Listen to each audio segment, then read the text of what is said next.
Hi, welcome back guys. This is your sensei, back with another fanfiction.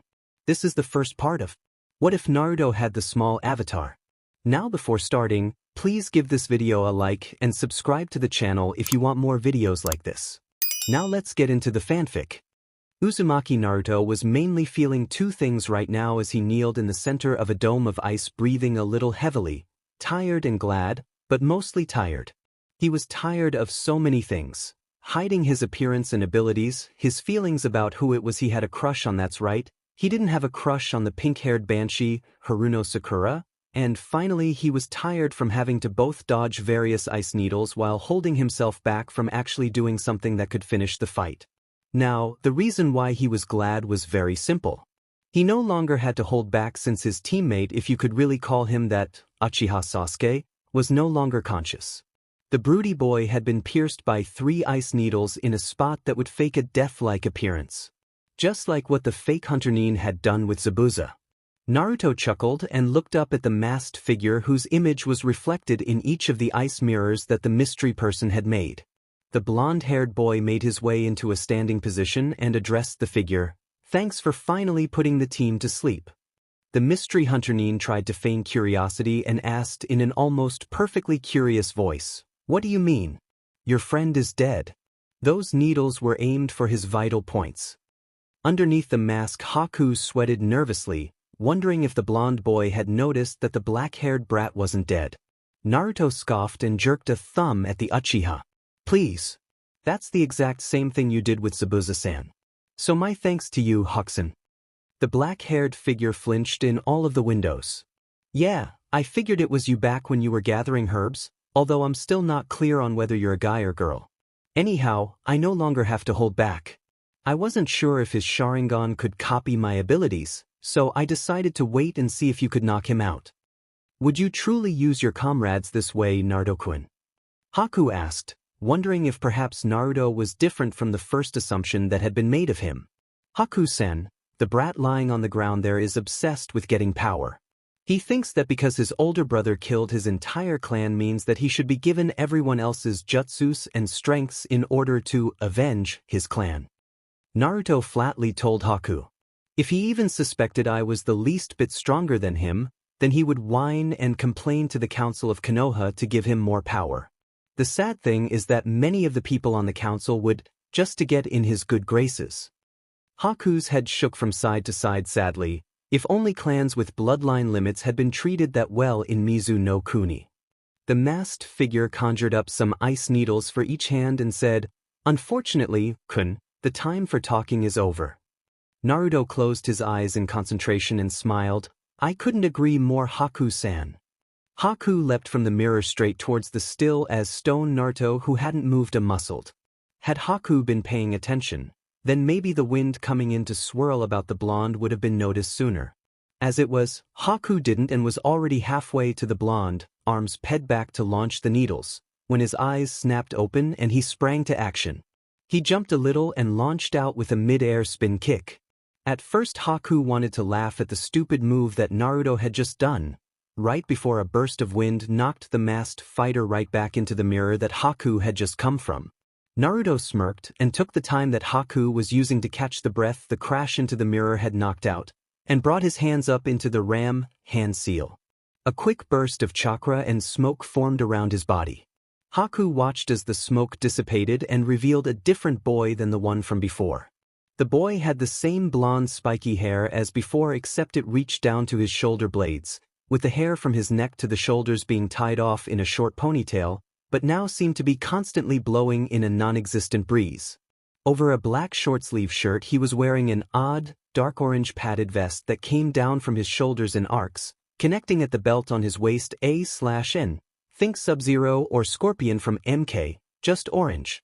He was wearing black breathes that had pads on his knees and the sides of his thighs that were orange in color as well. On his feet were steel-toed black combat boots with small combat knives stuck into both of them. He had an additional kunai holster that hadn't been there before, and finally, on both his hands were black leather gloves with orange forearms guards extending from his wrists. He had also grown a couple inches in height too, topping off at 5 feet 5 inches. But, if Haku were to say what the most startling feature of the transformation was, then the first feature that would come to mind would be his eyes. The inky black of the pupil had expanded to the edge of his iris, replacing the bright sapphire blue with a dark black. In the middle of the black orb where the pupil had once been, was the bright, shining silver kanji for wind. A smirk grew across Naruto's whiskered face as he stretched out a bit, saying, "Man, it feels good to be me again. I hate having to use that stupid henge in order to hide my true self." Now, he settled into a fighting stance that emanated complete confidence in his skills. Let's continue, Haku-san. Naruto launched at the mirror Haku was hanging from, a blade made of wind extending from his wrist. Haku managed to dodge out of the way just as Naruto lashed out with his super-sharp blade, cutting straight through the icy glass. Before Haku could make it to another mirror though, Naruto swung a fist in an arc at the ice user that launched a gust of wind that threw Haku's body hard against one of the mirrors, making the black-haired fighter shout in pain. Haku's response was to throw another barrage of ice needles at Naruto. Naruto tried to dodge them by back-flipping off the remaining piece of ice he had been hanging onto, but received a couple in his left leg. When he landed, he was forced down to a knee due to the position the ice needles were in. Haku tried to capitalize on this and launched at the downed Konoha shinobi, but once again did not notice Naruto gathering wind to his hand. Just as Haku reached him, Naruto swung his wind-surrounded fist upward. The tightly packed orb of wind that surrounded his fist exploded upon connecting with Haku's body, propelling the ice user at high speed straight through one of the ice mirrors. Haku broke through the suspended mirror, sending pieces of ice clinking onto the ground, and bounced on the ground before rolling to a halt. With no immediate threat to him, Naruto pulled the ice needles out of his leg and stood up slowly. He stood on a single leg for a moment before he decided to test his weight on his recently needle-filled leg. There was only a dull throb compared to when the needles had been in, so Naruto started to slowly walk to the downed Haku. Naruto had just reached Haku when the black-haired ice user managed to stand up. Looking at Haku, Naruto saw that his last attack had put an extremely long crack in the Hunter-Nin mask that covered Haku's face. Naruto was silent as he watched one part of the mask fell, revealing Haku's mouth and the trail of blood coming from it, then the other, showing the face of the person that had woken Naruto when he had fallen asleep in the woods. What troubled Naruto the most about this face, though, was that it seemed content with what had just happened and looked ready to accept any fate, even death. Before Naruto could say anything, however, Haku softly spoke. "Please, Naruto-kun, kill me." The blonde Jinchuriki narrowed his eyes and the two silver kanji in his eyes glowed brighter as he stared at the person across from him. "But why wish for your death so soon?" Haku smiled sadly. "Zabuza-sama has no need for a weak tool. By defeating me you have shown that I'm not strong enough to serve at Zabuza-sama's side. Please kill me." Naruto looked down at the ground for a moment before asking, "Why is he so important to you that you would just ask to be killed because you lost one fight?" In Mizu no Kuni, those with Kekai Genkais were killed off in a bloody holocaust. My mother had hidden her talents and married a simple farmer in order to try and lead a simple life. A couple years later I was born, and for a while I was happy. Then, I had discovered that I could manipulate water and change it to ice. I had showed it to my mother, who got very scared and told me to never do it again. A tear fell from Haku's eye. I think that was when my father found out. He came back to the house one night with a mob of other villagers. They killed my mother and were going to kill me next. The ice of my bloodline protected me by rising up and spearing every villager straight through their hearts. I ran and ran. The next few weeks were a blur to me as I moved from one town to the next, barely surviving. One day, the greatest thing happened to me. A bright smile spread on Haku's face. At this point, Zabuza-sama found me. He didn't shun me like everyone else had and trained me to be his weapon, his tool. He is my most precious person, the one whom I would do anything for. So now you see, Naruto-kun, why I asked you to kill me. I just cannot bear to disappoint Zabuza-sama with the knowledge that I failed a task he had given me. Naruto lowered his head and closed his eyes in thought. He tried to imagine how he would feel if he had failed in a task given to him by the Sandaime Hokage, one of the few people Naruto cared about. After thinking for a brief moment, he discovered that he might feel close to what Haku was at the moment. He looked back up at Haku, the silver kanji in his eyes dimming slightly, and asked, "Could you do one last thing for me, Hakusen? The wind tells me that what I see as your body isn't what it truly is. I'd like to see your true self. It seems that it is true that you cannot hide from the wind. Very well, Naruto-kun. It does not matter now what people see me as since I am about to die." Haku brought both hands up in the ram seal, the same as Naruto had done just a couple minutes earlier. This time though, there was no poof of smoke to signify the canceling of the Henge no Jutsu. Naruto was silent as he watched the change. Haku's chest extended out generously and became very round, her waist then got thinner as her hips and legs grew curvier. When the change was finished, the blonde boy blushed lightly since Haku made a much better girl than guy. "I can see why you might want to disguise yourself as a guy, Haku-chan.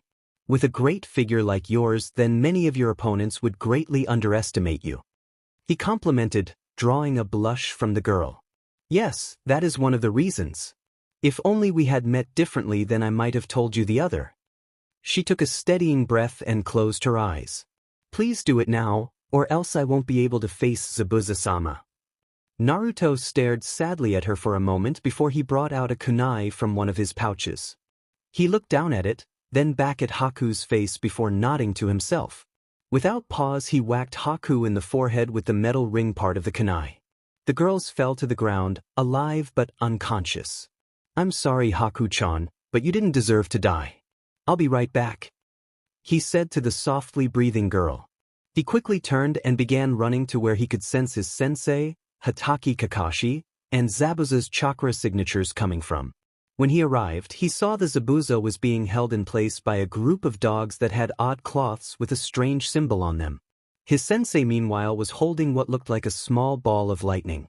Naruto quickly figured out what his sensei was going to do and called on what remaining control he had over the wind to aid him, increasing his speed and shielding his arms in miniature cyclones of protective wind. He managed to reach Zabuza just as Kakashi did and crossed his cyclone-encased arms in an X to block the ball of lightning of his sensei. Kakashi's eyes widened in shock at the new shinobi and jumped back a couple feet after it was clear that his Chidori wasn't going to pierce the wind-guarded arms of the newcomer. He cut the power to his Chidori and dispersed his Ninken, silently observing the newcomer, finally noticing the Konoha Hitayate of the shinobi. "Who are you and what are you doing here?" demanded the silver-haired ninja. Zabuza snorted and scathingly said, "You must be a true idiot, Kakashi, to not even recognize one of your own students. He might be wearing new clothes and grew out his hair, but this is still the same blonde brat who freed you from the water prison in our lake fight. I'm guessing you beat Haku." The last part being directed at Naruto. Naruto took a couple steps forward and turned sideways so that he could keep both his sensei and Zabuza in his peripheral vision. He decided to make it easier on Kakashi and let his eyes go back to their normal, sapphire blue. The blonde ninja nodded to Zabuza's question. "Yes, I did beat Haku, but I didn't kill him. He actually asked me to kill him since he didn't want to face you knowing that he had failed one of your tasks." Kakashi chose to interject here. "I don't believe that. As you were Naruto, you wouldn't have been able to land a scratch on that fake Hunter Nin. Sasuke would have been the one to beat him, not you." Zabuza and Naruto both chuckled at that and said together, "That weak idiot was lucky to last as long as he did against Haku." The two looked at each other and raised an eyebrow each. "Besides," Naruto continued, "you had no idea about my Kekkei Genkai and there's no way I'm going to tell you what it can allow me to do." Kakashi growled in his throat, irritated both from the fight and the unexpected revelation of one of his students' secret. "Naruto, as your superior officer, I order you to tell me now." Naruto turned to fully face his sensei and leveled his own glare at the man. "Why? Not once in the entire time you've been the leader of this team have you ever done anything to show me I should trust you. In fact, there are only 6 people who know about my Kekkei Genkai in Konoha, and the Sandaime isn't even on that list. Not out of mistrust, but because he would have to tell the council, which would try to do whatever they could to get their hands on it.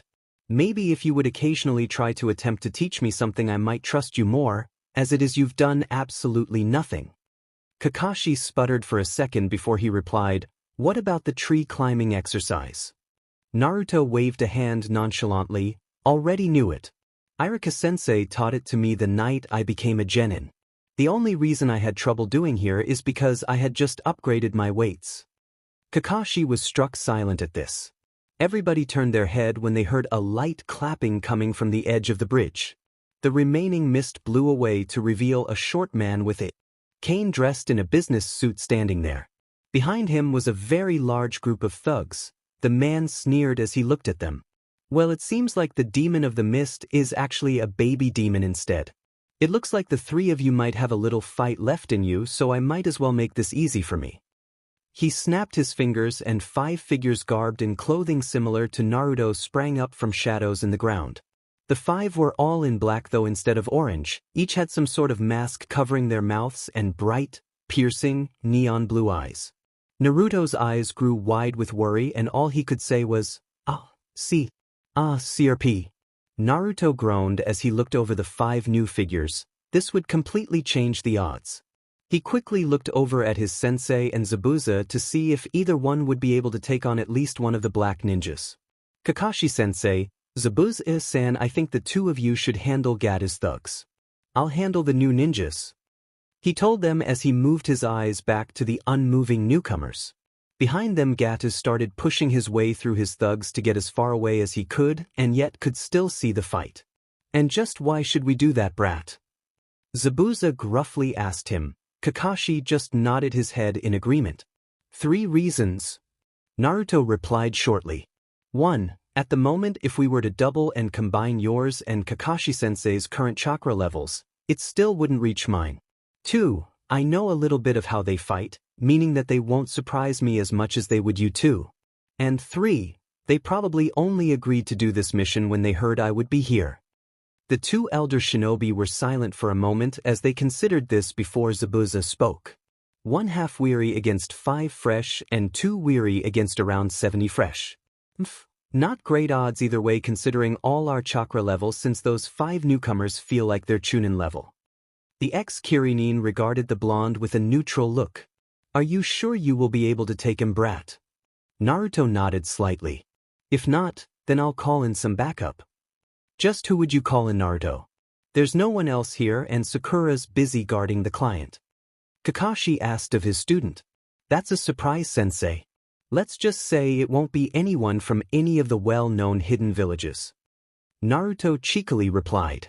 Before Kakashi could say anything else, Zabuza interrupted him. Oh, just leave it alone, copycat. It's going to be his fight, so let him have it. He shouldered his Zanbato with his left arm, his right hanging at his side from when the dogs had bitten him, and turned to the thugs. Before he left to what would most likely be his final battle, he looked down at Naruto and said, Listen, Naruto. If I bite the dust here, I'd like it if you would look after Haku. She shouldn't be alone and by herself in the world. Fight well, brat, and kick butt. With it he started walking with his back straight, head held high, and gleaming sword on his shoulder. He was ignored by the 5 ninjas as he walked past them and came to a halt in front of the thugs, glaring at them while exuding his killing intent. As he watched Zabuza walk steadily to the crowd of thugs, Naruto was reminded of a quote he had read once. A man's character is not decided based on how he chooses to start things, but on how he decides to end them. Naruto turned his head to the side to meet his sensei's stare. Kakashi-sensei, if I make it through this I promise that I will answer any questions you have. For now, just please do as I say. The silver-haired Jounin stared a second longer before he sighed and shook his head. I can't believe I'm about to take orders from a genin. He stood up and stared hard at Naruto. All right, we will do this your way, but I want those answers and we will be talking to Hokage-sama when we get back to Konoha.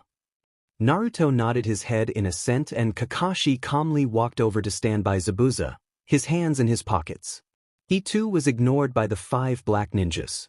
When Kakashi made it to Zabuza's side, the former Kirinin grunted and said, Looks we're allies now, Kakashi. Looks like it. How about we play a little game? Kakashi looked at the eyebrowless man next to him out of the corner of his eye. Whoever kills the most thugs gets to chop off Gatu's dangly bits. Kakashi chuckled and pulled out 2 kunai, spinning them around, till he held them in reverse grips. You Kirinins always were sadistic. Zabuza snorted. And you Konohanines are a bunch of tree huggers. Gatu's shrill voice interrupted their banter. What are you all waiting for? Kill them. Whoever brings me their heads will be paid triple. The thugs looked at each other before looking back at the two shinobi in front of them, each one smirking darkly. Greed was a powerful motivator. Let's dance, was all that the two shinobi said, in reply to Gatu's shrill shout. As one they plunged into the crowd of bandits, their blades slicing, dicing, cutting, and hacking with extreme prejudice. Meanwhile, Naruto and the 5 others had yet to move from where they were standing. The blonde shinobi's eyes scanned over his enemies, sizing up what he was up against. So who sent you 5? He asked them, Shang Tsung or Jikao. Silence, fool.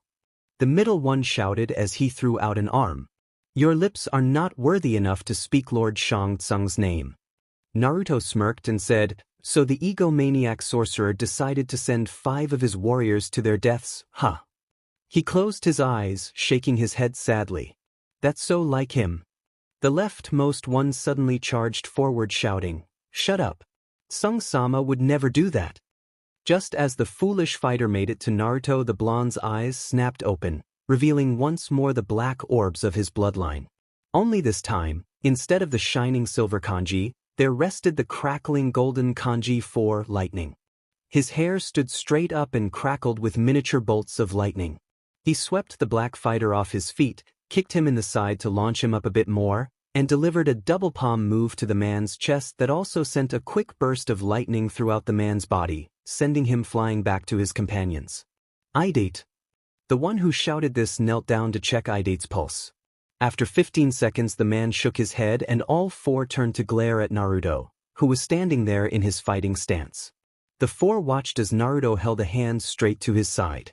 From his fingertips lightning arced down to the ground and started moving up. They were silent, not revealing any thought, as a clone came from the lightning bolt. Naruto and his new lightning clone took mirrored scorpion stances with their backs to each other. It's one of Kung Lao's fighting stances from MK, Shaolin monks. As one they said in unison, one down, who's next? We can each handle 2 of you. On some unseen signal the 4 rushed at the 2 blondes, 2 heading for each, rising to the bait. The 2 Narutos split up, each dodging in a different direction to handle their own enemies. As the real Naruto blocked and evaded his attacker's blows he asked, so why did you all leave the clan? Sabitsama wasn't that bad of a leader, was he? Don't mention that weakling's name. One of his attackers shouted as their attacks increased in fury. Naruto started sweating a bit from the exertion of blocking and dodging the blows. He was a fool to join the alliance and renounce his old ways. The other one continued. Shang Tsung-sama is a much better leader than that weakling ever was. And yet, Naruto interjected as he caught both of their fists in an ironclad grip. He sent the 5 of you to your deaths. You're right, that's some leader. Shut up. The ninja on his left shouted as he tried to swing his other fist at Naruto. The blonde boy simply rolled back, bringing his 2 enemies down with him. Before they were on top of him, he kicked out with both feet, launching them a couple feet behind him. Naruto quickly jumped back up to his feet as 2 loud shouts of pain erupted from the thinning mist. He looked over his shoulder and said, I guess my Bushin just finished off his enemies. He should be here any second now. UBSTRD. One of his foes shouted as he was just about to land a sucker punch on Naruto. Naruto, in response, spun extremely quick and caught the rusher in a clothesline in the neck, once again releasing a burst of lightning on contact. The black ninja went crashing to the ground, paralyzed, and before his companion could do anything Naruto drew out one of his combat knives, kneeled down, and stabbed him twice, once in the forehead and in his heart. The blonde boy stood back up and looked at the trembling form of his remaining enemy. Before he could figure out if it was from anger or fear, an intense, bright bolt of lightning lanced out with a loud crack and went straight through the body right where the heart was. Naruto blinked in surprise and turned around to see his lightning clone standing there with an arm extended, fingers smoking, pointed right at the black ninja. Said black ninja toppled over backwards, clutching at the hole in his chest. That was mine, idiot. He told the clone. The clone just shrugged. You were taking too long. Naruto shook his head. You lightning clones are so impatient. I'd hate to see what the fire clones are going to be like. Whatever, can I go now? The clone asked him. Yeah, geez. With another crack the lightning clone dispersed. Free of enemies, Naruto sat down and breathed out heavily. All the fighting had taken a toll on his chakra system since his entire chakra reserves had shifted to wind and lightning elements during each of his changes. Normally he would have a longer rest in between changes, but there was no time today. A shrill scream drew his attention to where the two elder shinobi were standing beyond the bloody dead bodies of all the thugs. Whoa! Naruto whispered softly when he saw the damage the two elder shinobi had dished out and taken. Momochi Zabuza, demon of the bloody mist, had about 9 or 10 spears and swords sticking out of his back in addition to a multitude of scratches. It looked like the only thing keeping him standing upright was his sword. Kakashi had fared better, his only major wound being a long gash on his left arm, but he bore his own scratches as well. Naruto watched in silent awe as Zabuza raised his BLD-soaked Zambada and brought it down on the still screaming Gato, severing the tycoon's head from the rest of the body and silencing the screams. Naruto wearily stood and began walking over to where the two Jounins stood as Kakashi lowered his Hitayate over his red Sharingan eye and Zabuza collapsed down to his knees with the blade coming to a rest on the ground beside him. Naruto reached the two and all three were silent, save for the ex-Kirinin's ragged breathing. The blonde was just about to speak when a small shout came from behind him. Zabuza-sama! Haku came rushing up and latched onto Zabuza, crying slightly. Zabuza looked startled for a second before he brought his good arm around in the only hug he had given in his life. Naruto and Kakashi stood in silence. There was nothing for them to say. He held her for a long minute before he hoarsely started to speak. Haku! She pulled back to look at him, sniffling slightly. I don't have much time. These stupid sticks stuck in my back aren't going to let me stay in this world. I want you to grow strong and become appealing. Haku nodded, tears still flowing. Zabuza wiped his hand on his chest, covering it with BLD, and reached over to his sword. He ran his hand over the kanji on the blade, which had strangely remained clear of BLD. When all the symbols were covered the blade started shining with a bright white. Haku, this sword has been passed from parent to child in the Momochi family for the past 7 generations. If I were ever to have a child, I would without a doubt want it to be you. He coughed here, his white bandages turning red from the BLD, while Haku once again started crying.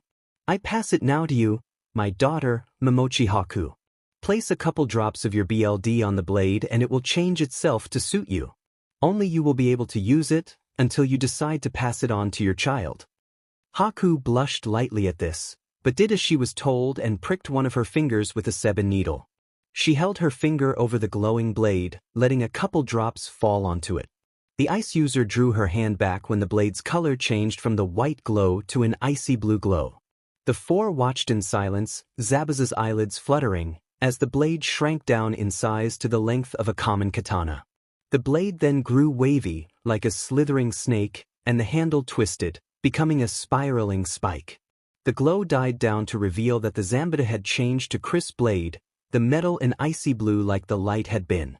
Haku gasped softly as she grabbed it and held it up. It's so light. She squinted and held the blade horizontally. Barely visible were kanji that spelled, Winter's Fury. Zabuza nodded slowly. It's your sword now. He turned his head over to Naruto and stared hard. Remember your promise, or I will come back to personally drag you back with me. Naruto gulped nervously and nodded. But, Haku, I want you to go back to Konoha with these guys. Haku looked away from her sword back at her surrogate father. But what about your dream? Zabuza shrugged and chuckled bloodily. It doesn't matter now. The bastard will die one day. I'll just have to live with the fact that it wasn't me who did it.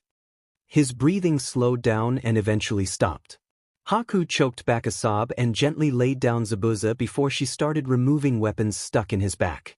Naruto moved forward and helped her finish up. When that was done he bent down and slung one of the dead Kirinin's arms over his shoulders and lifted him up. He looked up at his sensei and said, I'll see you back at Tazuna's in a bit, Kakashi-sensei. You'll get your answers then. Kakashi nodded and started walking to where his other students were while Haku shined her and Naruto, along with Zabuza's dead body, to a cliff overlooking the bridge. Kakashi had just walked to where he could hear the sound of soft crying and saw his pink-haired student bent over the body of her crush. He shook his head at her inattentiveness and waited for his black-haired student to wake up, ignoring the stare of the bridge builder. "All right, Sasuke, time to wake up." The last Uchiha grunted and stirred before he opened his eyes. Sakura shouted out in happiness and quickly hugged Sasuke. When the pink-haired banshee finally let go of Sasuke, the black-haired boy looked around and asked, "Did we win? And where's the dobe?" Kakashi sighed, "Yes, we won. Gata's dead and Naruto is currently running an errand for me." Sakura looked around and asked, "Where's Zabuza and that fake Hunter Nin?" "Well, after Sasuke was knocked unconscious by the Hunter Nin, Naruto managed to place an explosive note on one of the mirrors." Kakashi explained, making up the lie on the spot. When the Hunter Nin went into that mirror, Naruto activated the note, which blew the Hunter Nin down into the water below. Zabuza, meanwhile, was killed when he went after Gato, who arrived and claimed he was never going to pay Zabuza. Zabuza managed to kill Gato, but had been pierced with too many weapons to survive. That's sort of involved with the errand I asked Naruto to do. What? He's burying them. Even though they were our enemies, they were fighters to be respected and didn't deserve to be left to the scavengers. Kakashi calmly explained to his students and the client. Tazuna nodded his head. "Well, now that Gata's dead, we'll be able to finish the bridge in no time. Let's go tell the village." Sakura helped Sasuke stand up, inner Sakura doing a happy dance inside her head, and they turned to leave the bridge. They had just made it to land when a large crowd showed up. The villagers had rallied and armed themselves to come do away with Gato once and for all. Kakashi's one eye blinked in surprise before he jerked a thumb over his shoulder and said, "You're a little late. Gata's dead." The crowd was stunned greatly before they all started cheering and celebrating. The large group headed back into the village to continue the celebration, while the three shinobi and their client headed back to Tazuna's house for some rest. Meanwhile, with Haku and Naruto, the two of them had just finished digging the grave and had laid Zabuza to rest. Haku had fashioned a tombstone of ice using her bloodline in the shape of the dead Kirinin Zambito. The two were silent as they each said silent words of prayer. As the two were leaving the gravesite to head back to Tazuna's house, a circle of ice formed on the path in front of them. Naruto quickly pushed Haku behind him, since it was clear she wasn't doing it, and readied himself. The ice shot up, forming the figure of a muscular man who had his arms crossed. When the statue was finished, the ice broke apart, revealing the man who had just arrived. He was garbed similarly to Naruto with a few exceptions. The color on his vest and pads was a dark blue. He wore a black hood and a thick, metal face mask that was the same dark blue as his vest. He had a scar running over his left eye, with that eye being a milky blue instead of the same sapphire blue as his other eye. Finally, his vest had a medallion on it with the image of an upside-down triangle that both covered and was overlapped by an odd upside-down that was blocked and designed with curves on each end. Upon seeing who it was, Naruto quickly dropped to one knee with a closed fist touching the ground and said, "Enter Sub-Zero." Haku looked confused at why Naruto would be doing this when he had earlier showed disrespect to his sensei. The Grandmaster of the Lin-Kei Ninja was silent for a moment before he spoke. "Naruto, is the only reason you're doing this because there is someone else here?" he asked the blonde boy. "Of course not, Mstr." Naruto quickly replied. Sub-Zero shook his head. "So it is because someone else is here." He looked over at Haku and said, "He's never this respectful if it's just the two of us. Anyway, I'm not here to discuss how one of my students behaves." Naruto, the blonde boy, looked up at the Lin-Kei. "I saw how you handled yourself in your recent battle and I have decided you're ready." Naruto jumped to feet. "You mean I can finally take the advancement test?" Sub-Zero nodded. "If you manage to pass the test, then you'll receive your mask and become an official member of the Lin-Kei clan. When do I take it, Mthar?" Naruto eagerly asked. "You'll take it tomorrow." He reached into some unseen pocket and pulled out a medallion, which he handed to Naruto. "Channel some of your chakra into this and you'll be transported to the site where you will take your test. Naruto grasped the medallion tightly and bowed low. Thank you, Mr. for believing I am ready. Sub-Zero bowed back and straightened himself. Remember, Naruto, you still have to pass the other tests before you can receive it, and fulfill your promise. Naruto nodded his head, still in his bow, and said somberly, I know. Right then, see you tomorrow. Sub-Zero sunk back into another circle of ice, but not before he cast a quick, curious glance at Haku. Naruto straightened up and looked at the medallion in his hand. It bore the symbol of the Lin-Kei clan and shined in the light of the setting sun. Naruto-kun, what did he mean? Haku gently asked him. Naruto turned slightly to look at her and said, My cousin's sword which was left with the clan by my two-san.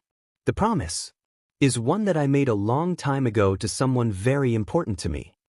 He put the medallion back in his pocket and turned back to the path.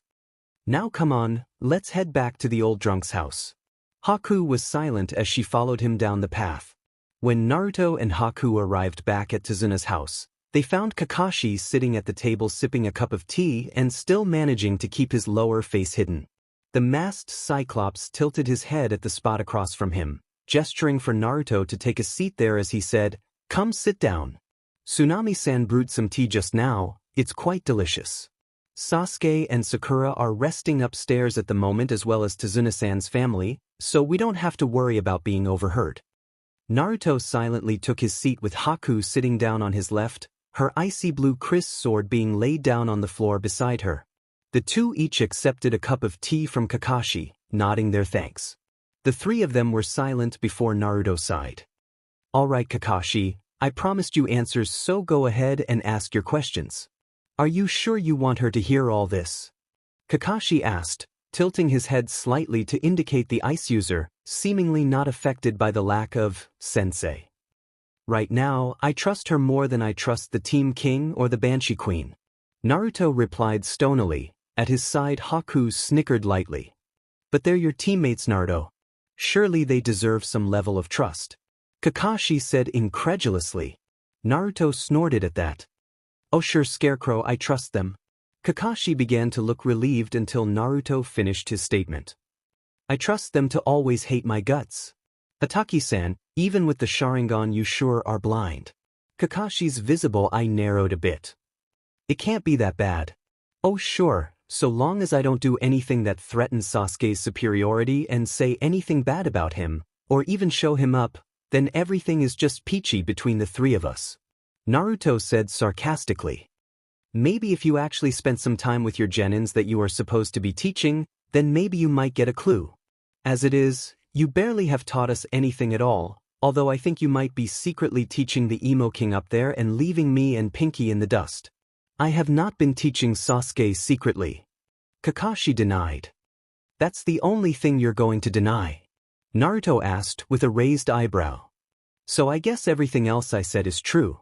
Do you truly not care if any of us dies? Kakashi sighed sadly and looked down at the table. I do care, it's just that, whenever I look at the three of you I'm reminded of the time when I was a genin. I'm the only one of that team who is still alive today and you three act almost exactly like me and my teammates back then. So I try to spend as little time as possible to keep the more painful memories away. Let me guess, Naruto said, Sasuke is you, isn't he? Then Sakura is obviously your female teammate and who am I supposed to be? Kakashi chuckled lightly. Believe it or not, you're the most like my teammate who was defying his clan just by being himself, Uchiha Obito. Naruto's mouth dropped. No way, you mean there was once an Uchiha who knew the meaning of fun? Kakashi nodded and Naruto put a hand to his forehead. I wonder if he was a prankster. He was, though you're a much better one, and he would always wear this neon yellow jacket. He was the one whom I got my tardy streak and stupid excuses from. Kakashi said while smiling beneath his mask. Naruto shook his head in amazement, smiling as well. Man, I would have loved to meet him. He looked up at Kakashi and said, in a way he's still alive, you know. Through that eye, he can still watch the world. Yeah, I know. Kakashi took a lightning-fast sip of tea and said, I think though, that we've gotten off track. I'm supposed to be asking you questions, remember? Naruto nodded and took a sip of his tea as well. Go ahead and ask. He said to the silver-haired Jounin. Have you ever left Konoha before now? Kakashi started his questioning. Yes, I left when I was 6. Naruto answered shortly. I know that you were inside the village walls since I heard there were a couple attacks on you. On the night before my 6th birthday, I came across this old man who was dressed a little strangely. He, apparently, knew my father and had been asked by him to take care of me in case he died. And no Kakashi, it wasn't Jiraiya. He added, seeing Kakashi gaining a look of recognition. No, this man was the last member of the clan my father had belonged to before he came to Konoha and became a ninja. It's from my father that I get my bloodline limit, which you saw today. Anyways, this man offered to take me away from Konoha to a place where I could learn to be a ninja and not have to fear for my life. Needless to say, I accepted, and he performed this odd ninjutsu that created a perfect copy of me, so that no one would get suspicious of the fact the demon brat was missing. Before we left though, I asked if I could say goodbye to the 6 people who I trusted, besides Ji-san. After I had said goodbye to them and informed them of where I would be, as well as when I would be coming back to Konoha. We then left Konoha to the place I stayed at for the next 8 years, since I would receive letters from the 6 in Konoha from time to time. Once there I learned how to fight and how to use my bloodline limit. Once I received that said I had Irakinizan as an instructor and that the final exam would be soon, I decided to come back. I arrived back in Konoha on the day of the final exam by sneaking in from the Hokage monument. I watched as my clone failed the final exam and how he was approached by Mizuki team. Once my clone was alone, I dispersed it and gained all of its memories. I guess it was an extremely advanced Kagebushin. So, I went and did the extra test Mizuki team said would allow me to become a genin. I snuck into the Hokage's personal library, took the forbidden scroll after managing to knock Ji-san unconscious with the Oiroke no Jutsu my clone had created, and then headed out to a cabin in the woods my clone had been shown once by Irakinizan just in case he needed a place to lay low in. After I learned a couple jutsu from the scroll, Irakinizan showed up and I quickly told him that I wasn't the clone, but the real Naruto. Right after that, Mizuki team showed up and tried to tell me all about why everyone hated me and that I was the great Kyuubi no Kitsune. Both Irakinizan and I laughed in his face. I had found out about the Kyuubi during my time at where I had been staying at and had sent letters to the 6 in Konoha, Irakinizan being one of them, about what it. Not one of the 6 sent back letters that said they hated me. They may hate the fox but they didn't hate me.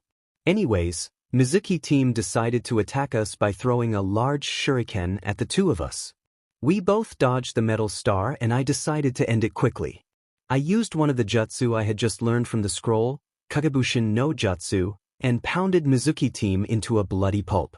Once that was done, Irakinizan gave me his headband and said that if I could take down a chunin with only one jutsu then I deserved to be a genin. He then quickly told me the basics for the tree climbing exercise as we made our way to the Hokage. Ji-san congratulated me on learning how to use Kagebushins and apologized for not telling me about Kyuubi sooner. Apparently, he had put a law into place where only I could tell people about the fox, anyone else would be executed. I asked him if he could tell me about my parents since I could tell he had been lying whenever he had said to me or my clone that he didn't know. Again he apologized and said that my father told him that I couldn't be told who they were until I either turned 16 or made chunin. I then said back to him, well, I guess you're only going to be telling me about my father then. I already know about my mother. I then exited the office before he could say anything back.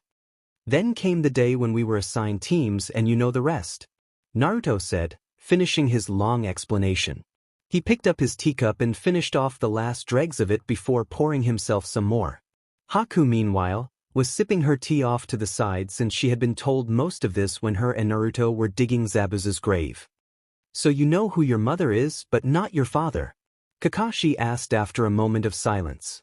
Naruto raised an eyebrow at Kakashi and said, it wasn't hard to figure out. I looked up my last name and discovered there was once a place in Mizu no Kuni called Uzumaki. Evidently, there would have most likely been an Uzumaki clan, if not family there. Unfortunately, it was destroyed about 2 decades before I was born. He sighed and ran a hand through his hair. I discovered there was only one survivor, a red-haired woman named Uzumaki Kushina, the cutie aim Raisinkichi. I know she's my mother because I sometimes have this vague dream, which I think is actually a memory, of being held by a smiling red-haired woman before I'm taken from her arms. Do you know anything about your father? The one-eyed Jounin asked the blonde boy. Naruto shrugged as he said, only what he was called while he was still a part of the clan, Kazama Erasure. Also that he had mastered the use of the lightning element which he incorporated into one of his jutsus. Can you tell me anything about your bloodline limit? Kakashi asked, hiding his apprehension, since he had a good idea about just who Naruto's father was from the little bits of information given. Might as well, rumors would spread anyways. The blonde boy shifted a little and cleared his throat. The clan never really came up with a name for it, since they were never as big as, say, the Hyuga clan or the Uchiha clan. What it allows us to do is to convert all of our chakra into a specific element, usually the one we would have been aligned with anyways, and lets us manipulate that element however we wished. Many of the clan would only choose to master one element since choosing to master multiple elements results in the eye change that you saw on the bridge, and that would alert other shinobi to the fact that what they were doing wasn't a jutsu. Can a person use multiple elements at the same time? Kakashi asked. Naruto nodded. Yeah, although I was told that it takes an enormous amount of concentration to use even two at once. When one does that, the kanji for one element would appear in one eye with the other kanji showing up in the other eye. I'm not sure what happens when 3 or more elements are used together. Kakashi nodded. Can any element be used? Naruto shook his head as he said, as far as I know, only the main 5 elements can be used.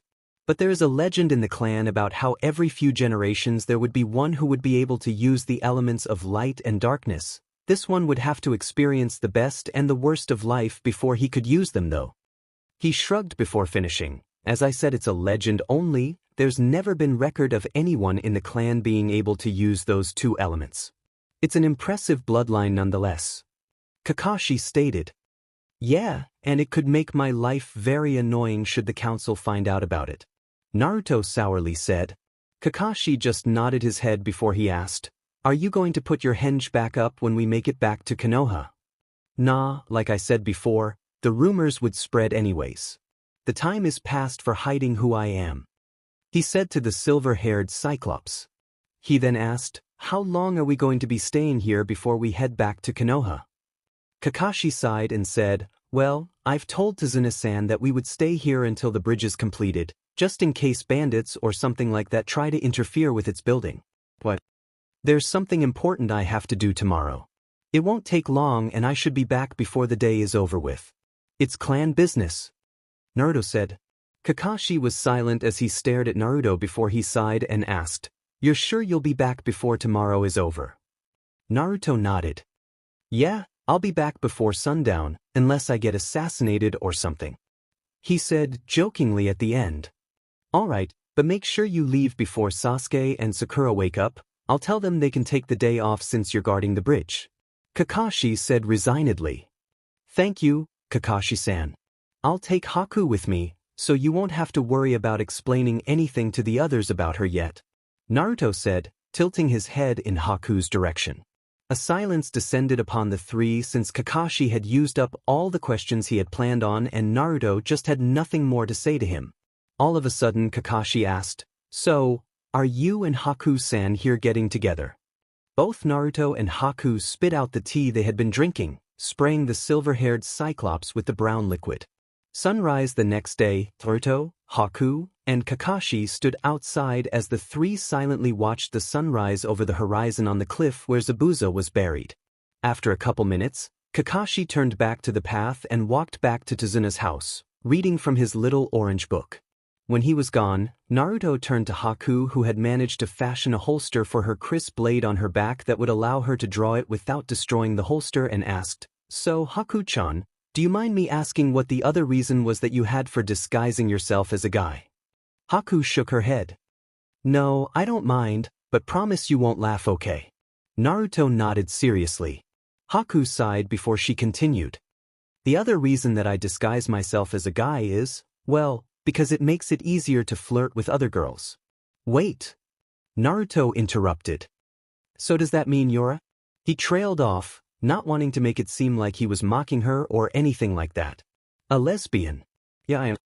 Haku finished quietly, blushing lightly. I would even read Zabuza-sama's Aika Aika collection at times. No really, she added when she noticed Naruto's look. They're really well written and they're not all about SEC like most women think they are. There's plenty of drama and romance that any woman would love if she would just give the books a chance, not to mention the suspense the end of each chapter leaves you in. Naruto held up his hands defensively.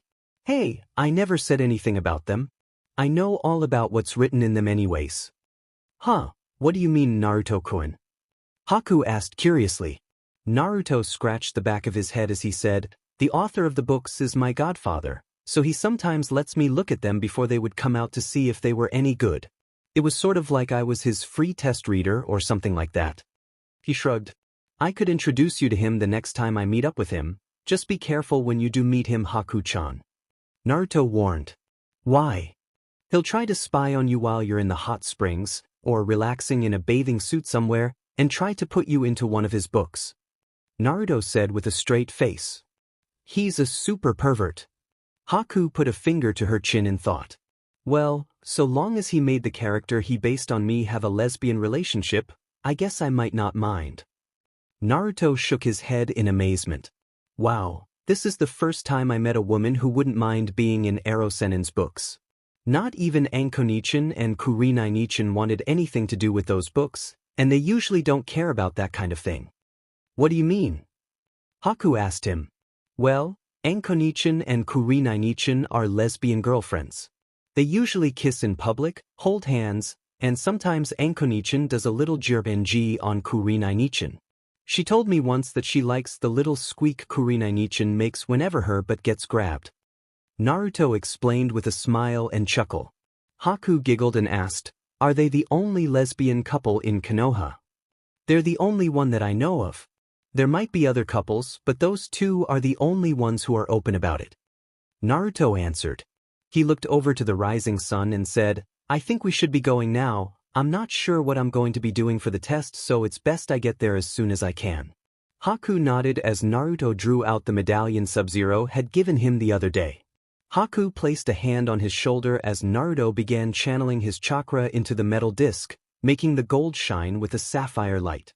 Rings of golden light then started floating up from the ground around the two shinobi, speeding up over the course of seconds. Soon, the rings joined to form a column of golden light that glowed brighter and brighter.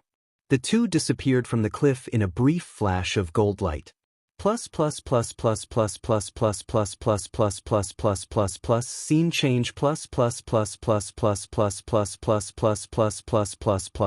The two stumbled a little when the teleportation ended and saw that they were standing, in knee-deep snow, before an extremely large Shaolin-styled monastery. Snow was falling heavily as the two made their way up to the large gates.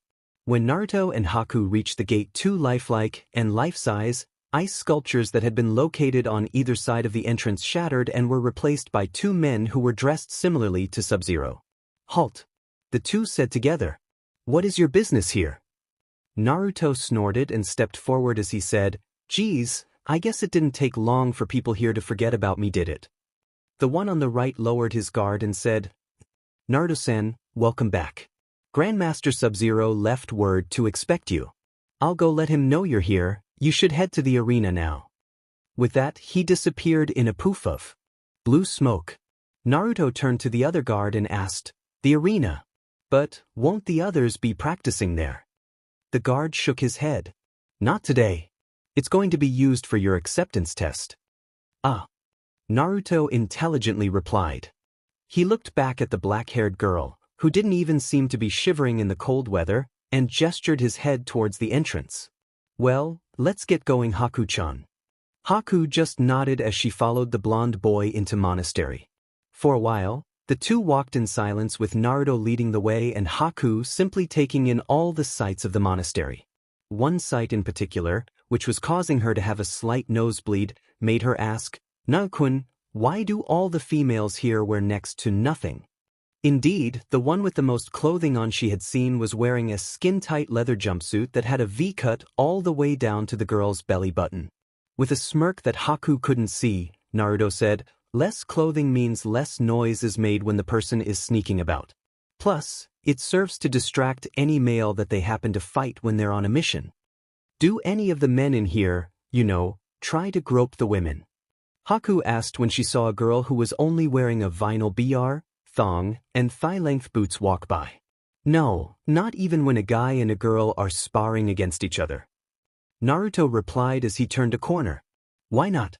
Surely it gets to where a guy can't take it anymore, right?" Haku asked. Naruto held up 2 fingers as he answered.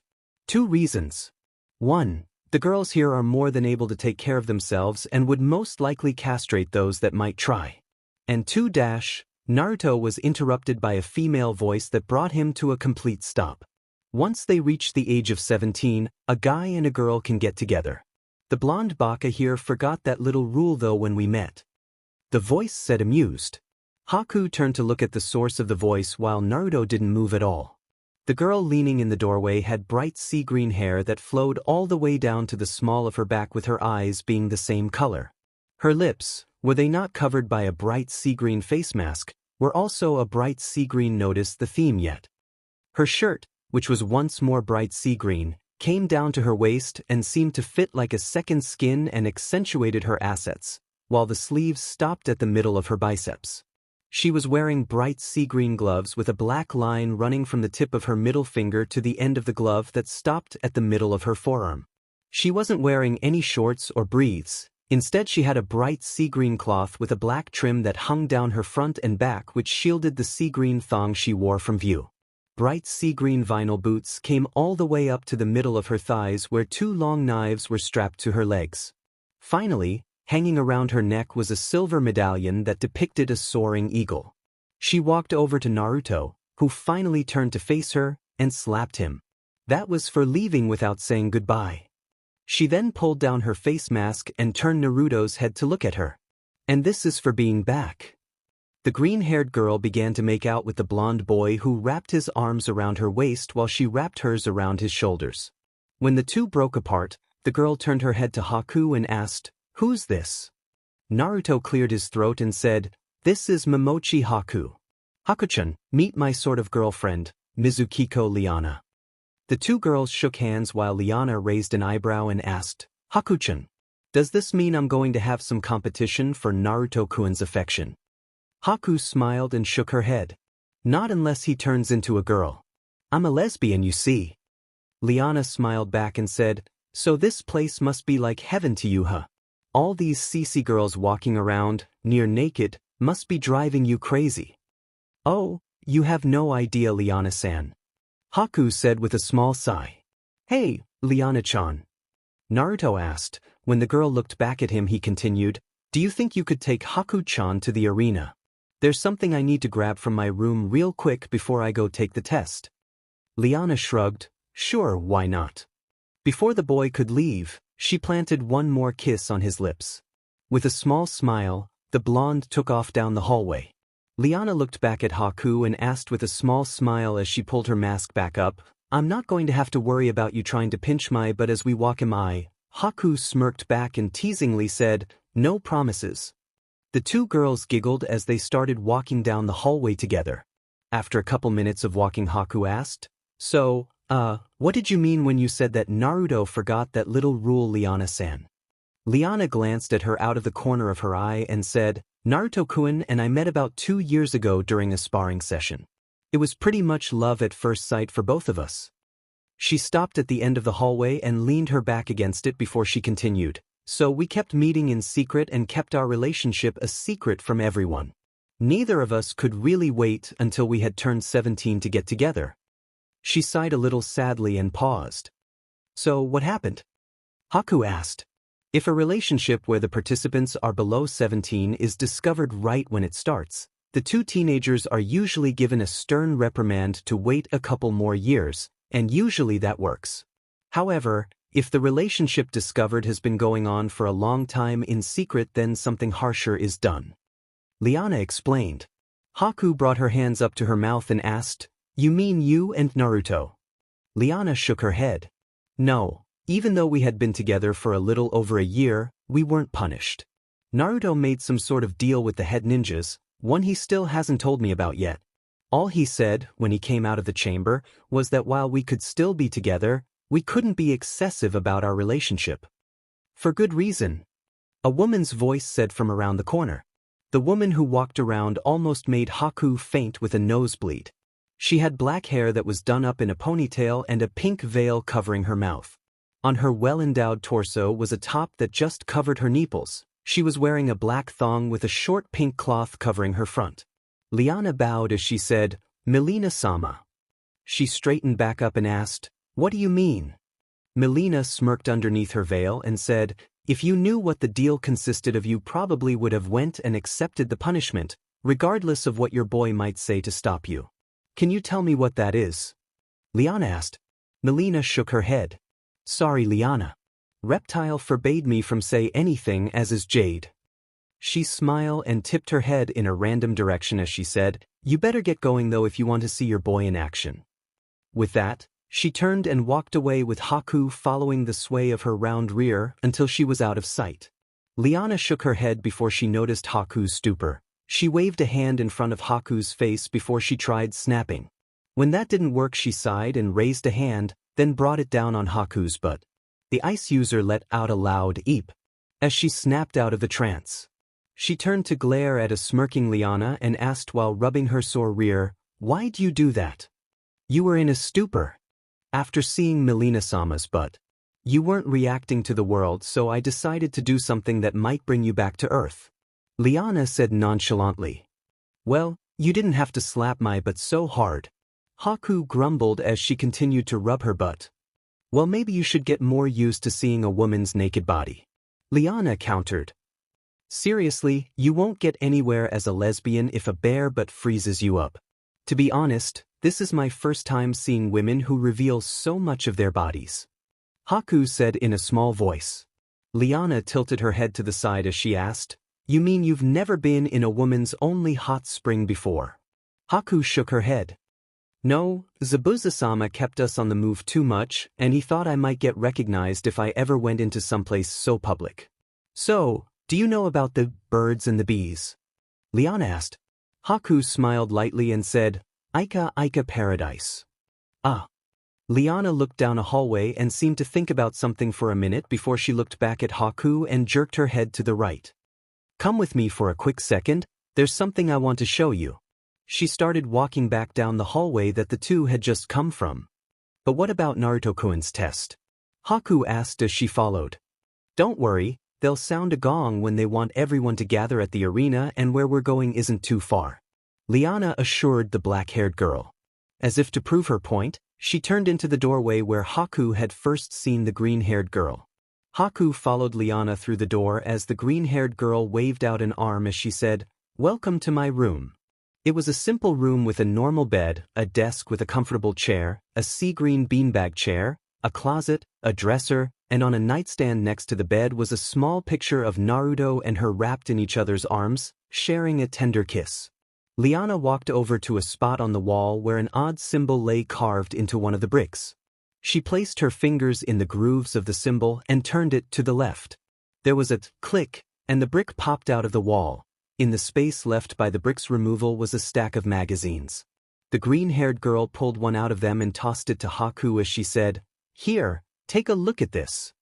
Haku paused when she saw the cover of the magazine, for on it was a picture of a naked woman lying on a bed of rose petals. The title read, Playboy. Haku looked back up at a smirking Liana, a small bit of blood leaking from her nose, and asked, What's this? It's a magazine that normally only men order. I only collect them for the funny little stories in them. But since you're a lesbian, well, take a look inside it. Liana said.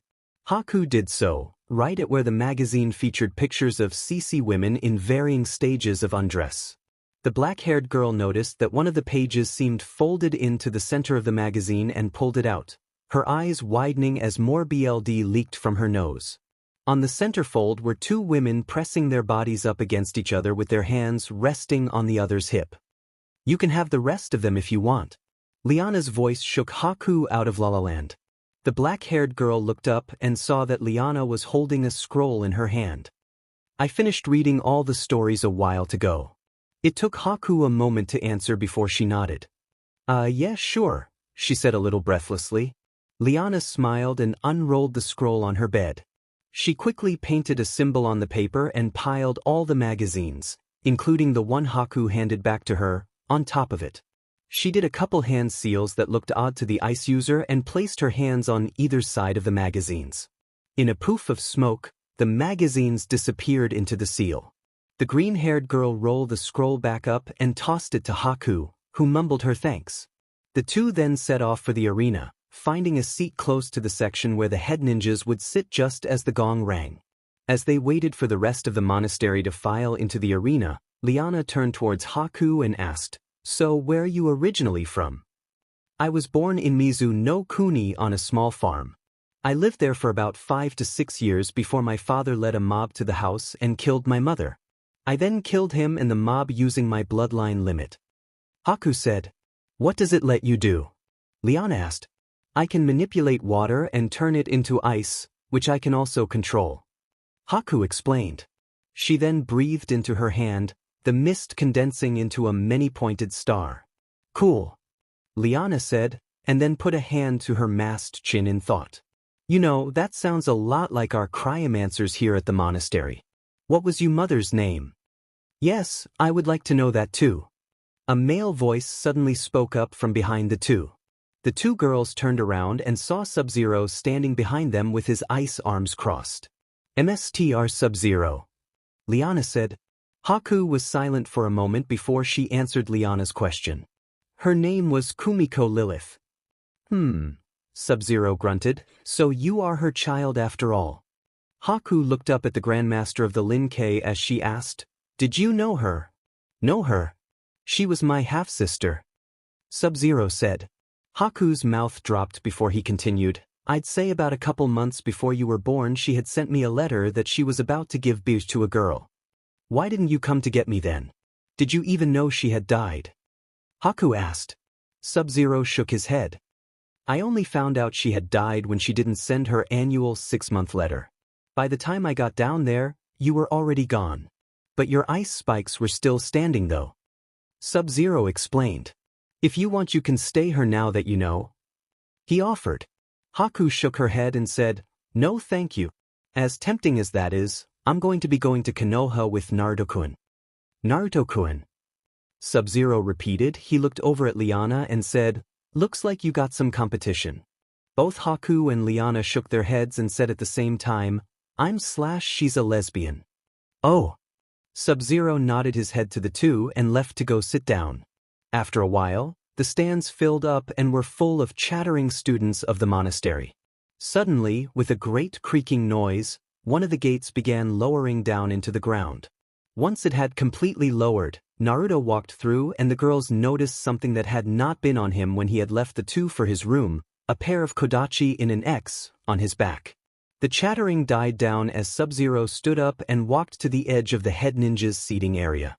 "Uzumaki Naruto," he said, his voice somehow amplified, "you stand before us here today, so that you prove that you have earned the privilege of joining the Lin-Kei clan.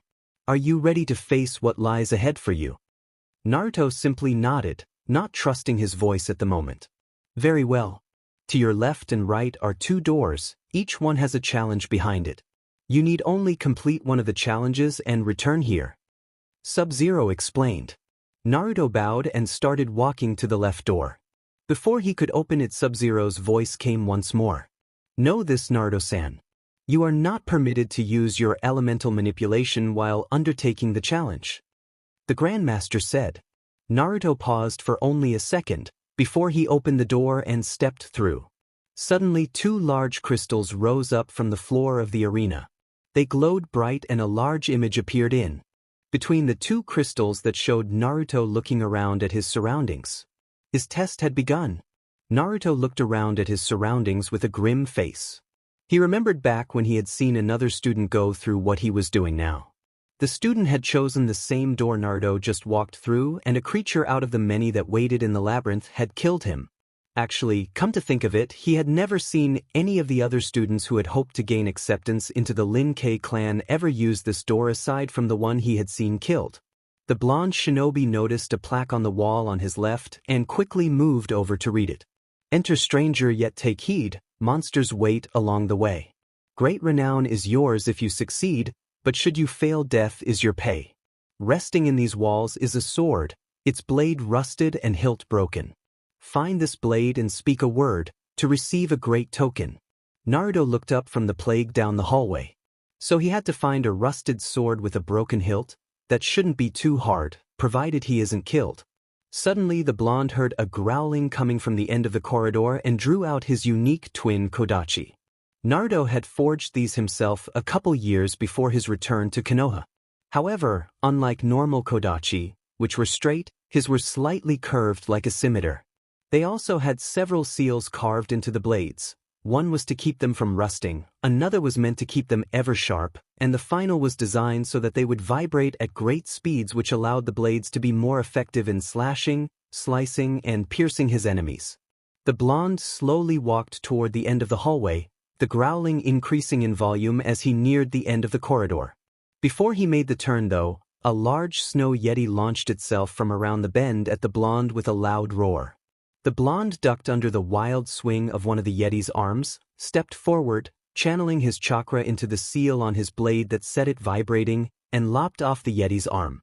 The beast was undeterred and whirled around in an attempt to hit its prey with its other arm, which was promptly severed from the yeti's body by the blonde's kodachi. Naruto didn't waste another second and quickly decapitated the snow beast. He then wiped the BLD from his blades on the yeti's fur and walked away from the fallen beast. Naruto continued making his way through the labyrinth, occasionally having to dispatch a yeti or a dire wolf. Despite his victories over the animals though, his nerves were kept on high alert since he still had not seen or heard the creature that he remembered had killed the last student who had entered the labyrinth. Even though it hadn't shown itself entirely, he could remember seeing the student being speared in the chest with a red bone-like arm that looked like it was wreathed in a moving shadow. Soon, the blonde came to a wide-open chamber that had many crumbling pillars spread throughout it. Naruto slowed his pace as he entered the room, wary of anything that might leap out from behind one of the pillars. As he neared one of the many pillars in the room, a small indistinct voice began whispering in his head. When he rounded the pillar, the blonde saw a long sword that was floating in midair, as if there was an invisible stand holding it there. Naruto noticed that the blade was so rusty that there was absolutely no gleam coming from the blade and that the hilt was broken halfway from the guard. This must be the sword the plaque mentioned. Naruto murmured to himself as he sheathed his twin kodachi and walked closer to it, the whispering in his head growing louder with each step. When he grasped the hilt and pulled the sword from its suspended location, a bone-chilling, unearthly shriek sounded throughout the labyrinth. Naruto clapped both his hands to his ears due to volume of the noise. Speak my name. Release me. A voice said within Naruto's head. The blonde looked around and asked, Who's there? Speak my name. Release me. The voice grew in intensity and another shriek wound its way through the hallways, this time sounding closer than before. Release me. The voice shouted as the owner of the shriek began to come into view. Unbidden to Naruto's lips, came a word that he had never heard before, or had any clue as to its meaning, Excalibur. Naruto shielded his eyes with his free hand as the sword he was holding began glowing with a bright green light. When the blonde was able to see again, he studied the changes that had occurred in the blade. The blade no longer looked like the long sword it had been. Instead, it had turned black with pulsing green lines running over it and looked like it had been carved from a rock. The hilt had reformed, lengthening to where he could comfortably wield it with either one hand or two, and was as black as the blade. The blade itself now resembled a scimitar, but with a thin blade instead of a wide blade. Naruto was brought from his musings by the shriek of the creature that had appeared just as the blade had transformed. If anything, it looked like a giant head with two long and gangly arms that had clawed fingers attached to it. It had piercing red eyes that glowed menacingly and looked to be made of a mixture shadow and flame. Oh, and did we mention its rushing full tilt at the blonde? Out of desperation, The blonde swung the pulsing sword at the creature just before it reached him and watched as a crescent of bright green energy lanced out at the creature. The crescent made contact with the creature and blasted it back a couple yards, crashing through a pillar in the process. Naruto looked down at the sword in his hands and whispered, "Holy shit." He looked back up when he heard the creature regain its feet or hands, as the case may be, and a savage grin spread on his face as he tightened his grip on the sword while shifting into a ready stance. The creature shook its head from side to side before looked back over at Naruto. The creature took its time now, slowly coming forward like a predator stalking its prey. Naruto kept moving in small steps to keep it in front of him as he tensed his muscles in case it decided to charge. And charge it did. The shadowy creature rushed forward with a sound likened to the whistling of a heavy gust of wind. Naruto lashed out with the blade, sending the green crescent flying, which the creature dodged around and followed up with another swipe. The second wave managed to catch the creature in the middle of its leap and knock it back once more. Naruto groaned in frustration when the creature quickly shot back up to its hands. It rushed in too fast for Naruto to get a good enough swing in, so the blonde tried a new tactic. He brutally stabbed the sword at the creature and a more precise blast of energy launched forward, blasting off one of the creature's arms at the shoulder in the process. The creature screamed in pain and teleported a yard away before Naruto could stab at it again. Naruto was confused when the creature began to warily hop in a wide circle around him and didn't charge. The reason became apparent when Naruto felt a searing pain along his back. The blonde instinctively arced his body and screamed his pain before he quickly grabbed the dismembered appendage that had just slashed his back and threw it over at the creature as he let loose another crescent that the creature ducked under. Naruto breathed even as he watched the creature reattach its arm and snarled once more at him. As the creature hissed and snarled while it prepared to spring, it occurred to Naruto that simply blasting it back like this wouldn't finish it off. An idea quickly formed itself in the blonde's head just as the creature sprung. This time when the creature charged, he did nothing to stop it and shouted in pain when the creature picked him up before slamming him through one of the pillars followed by the wall. He yelled louder as the still bleeding gashes on his back were slammed against the hard stone. Despite the pain he was currently experiencing, Naruto smirked at the creature holding him with blood dripping out of the corners of his mouth. The creature looked at him in confusion before it felt the blade the blonde had managed to keep a death grip on slice upward into its body, followed by the blast of green energy. Naruto was dropped to the ground as the creature dispersed with another bone-chilling shriek that chilled his very soul. Naruto sighed in relief and tenderly leaned back against the wall as he let his body rest. He turned his head to the side and spat out the small bit of blood that had accumulated in his mouth. Once that was done, the blonde looked down at the sword he had recently acquired, the blade named Excalibur, and studied the green runes. There was power etched in them, that much he could tell just from looking at it. Suddenly, a gold portal appeared from out of nowhere in front of Naruto. He looked up at it before slowly standing and walking towards it. The blonde stopped before passing through it though and looked around the labyrinth one last time. He then looked back at the portal and strode through it with his head held high. Back at the arena, Naruto found himself in the middle of the arena back in the monastery with the gigantic crystals sinking back into the ground, the gashes in his back already healed thanks to his healing factor. Standing in front of him was the Grandmaster of the Lin K clan, in his hands an orange-colored cryo mask. "Congratulations, Naruto.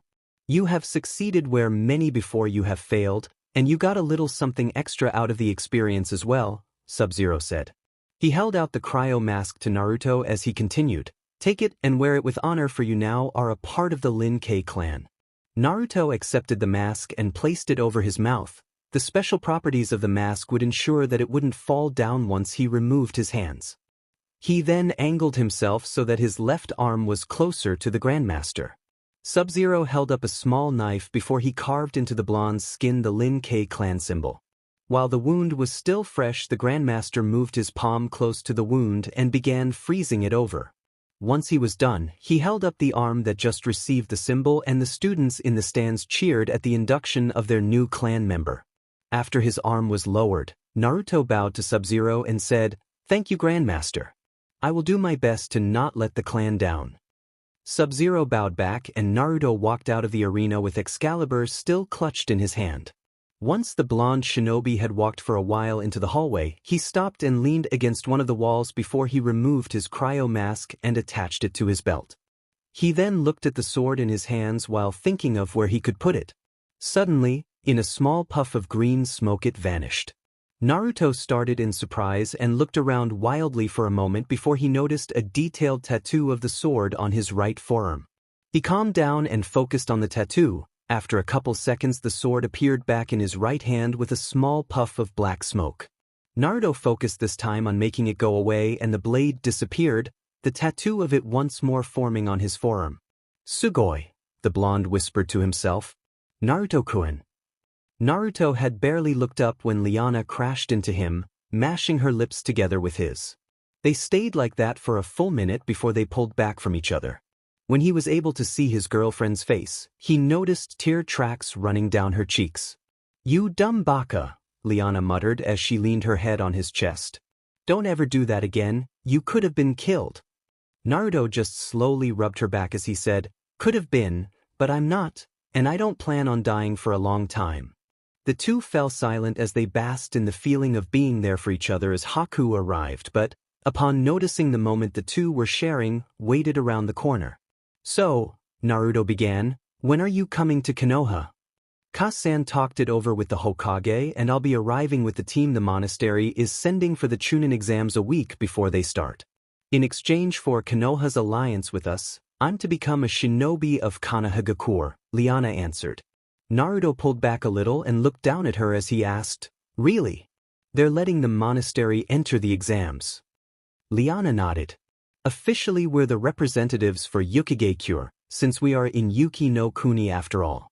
Scorpion-sama is going to lead the team, which will consist of a member from Ka-san's clan, Sabat-sama's clan, and Reptile-sama's clan," she informed her boyfriend. Naruto chuckled lightly, "Bet that's going to surprise a couple of people?" "Yeah," Liana softly agreed. The two leaned forward and once again kissed, this time tenderly, savoring each second their lips were connected. When they pulled back Naruto leaned his forehead against Liana's and closed his eyes as he whispered, "Every day away from you has felt like a year." He sighed. "Kamihima, I've missed you." "I've missed you too." "I can't wait until we can be together, my love," Liana whispered back.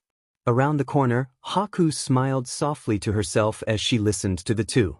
Mentally, she was hoping that she might one day find someone with whom she could have a similar relationship. Also listening in on the conversation were Liana's mothers, Kidna and Jade. Both of them were smiling underneath their masks, happy about the relationship their adopted daughter was a part of. Even if it was with a male. Naruto opened his eyes and softly asked, "Can I get one for the road?" Liana smiled gently. "Forever and always," she said, and the two shared one last kiss. When it was over, the two reluctantly parted from each other. "I love you," Naruto said. "Love you too," Liana said back. As she watched her love leave, Liana leaned against the wall and closed her eyes as she tried to keep tears from falling. Thankfully, her mothers walked up and assisted in the best way that mothers do, embarrass their child. "Well, he's definitely a keeper," Kidna said as her and Jade walked up. Liana's eyes snapped open in embarrassment when she spotted her adoptive mothers. "Oh yes, and just imagine what he'll be like a couple years from now," Jade continued. She leaned onto her lover's shoulder and cried mock tears as she said, "Our little girl is growing up so fast." Liana blushed lightly as she cried, "Ka." Both of the elder women simply laughed in response. Back with Naruto, the blonde and Haku made their way out of the monastery into the ever-snowing world of Yuki no Kuni. Once outside, the blonde channeled his chakra into the medallion that Sub-Zero had given him the day before while Haku laid her hand on the blonde's shoulder. Like before, golden rings surrounded the two before they joined into a column that disappeared in a small golden flash. Zabuza's grave, in a golden flash, Naruto. And Haku reappeared on the cliff where Zabuza's grave rested. Naruto slipped the medallion back into a vest pocket before he went over to the cliff and sat down on the edge, his legs dangling over the side as he stared out over the water. Haku silently followed the blonde's example and looked out over the water as well. Naruto took the orange cryo mask off his belt and ran his finger over it as he muttered, "Just 2 more to go." Haku looked over, having heard the mutter, and asked, "Until what?" After a moment of silence, Haku looked back over the water and said, "I'm sorry if I'm prying." Naruto shook his head. "No, I don't mind. It's nice to be able to talk to someone who wants to listen."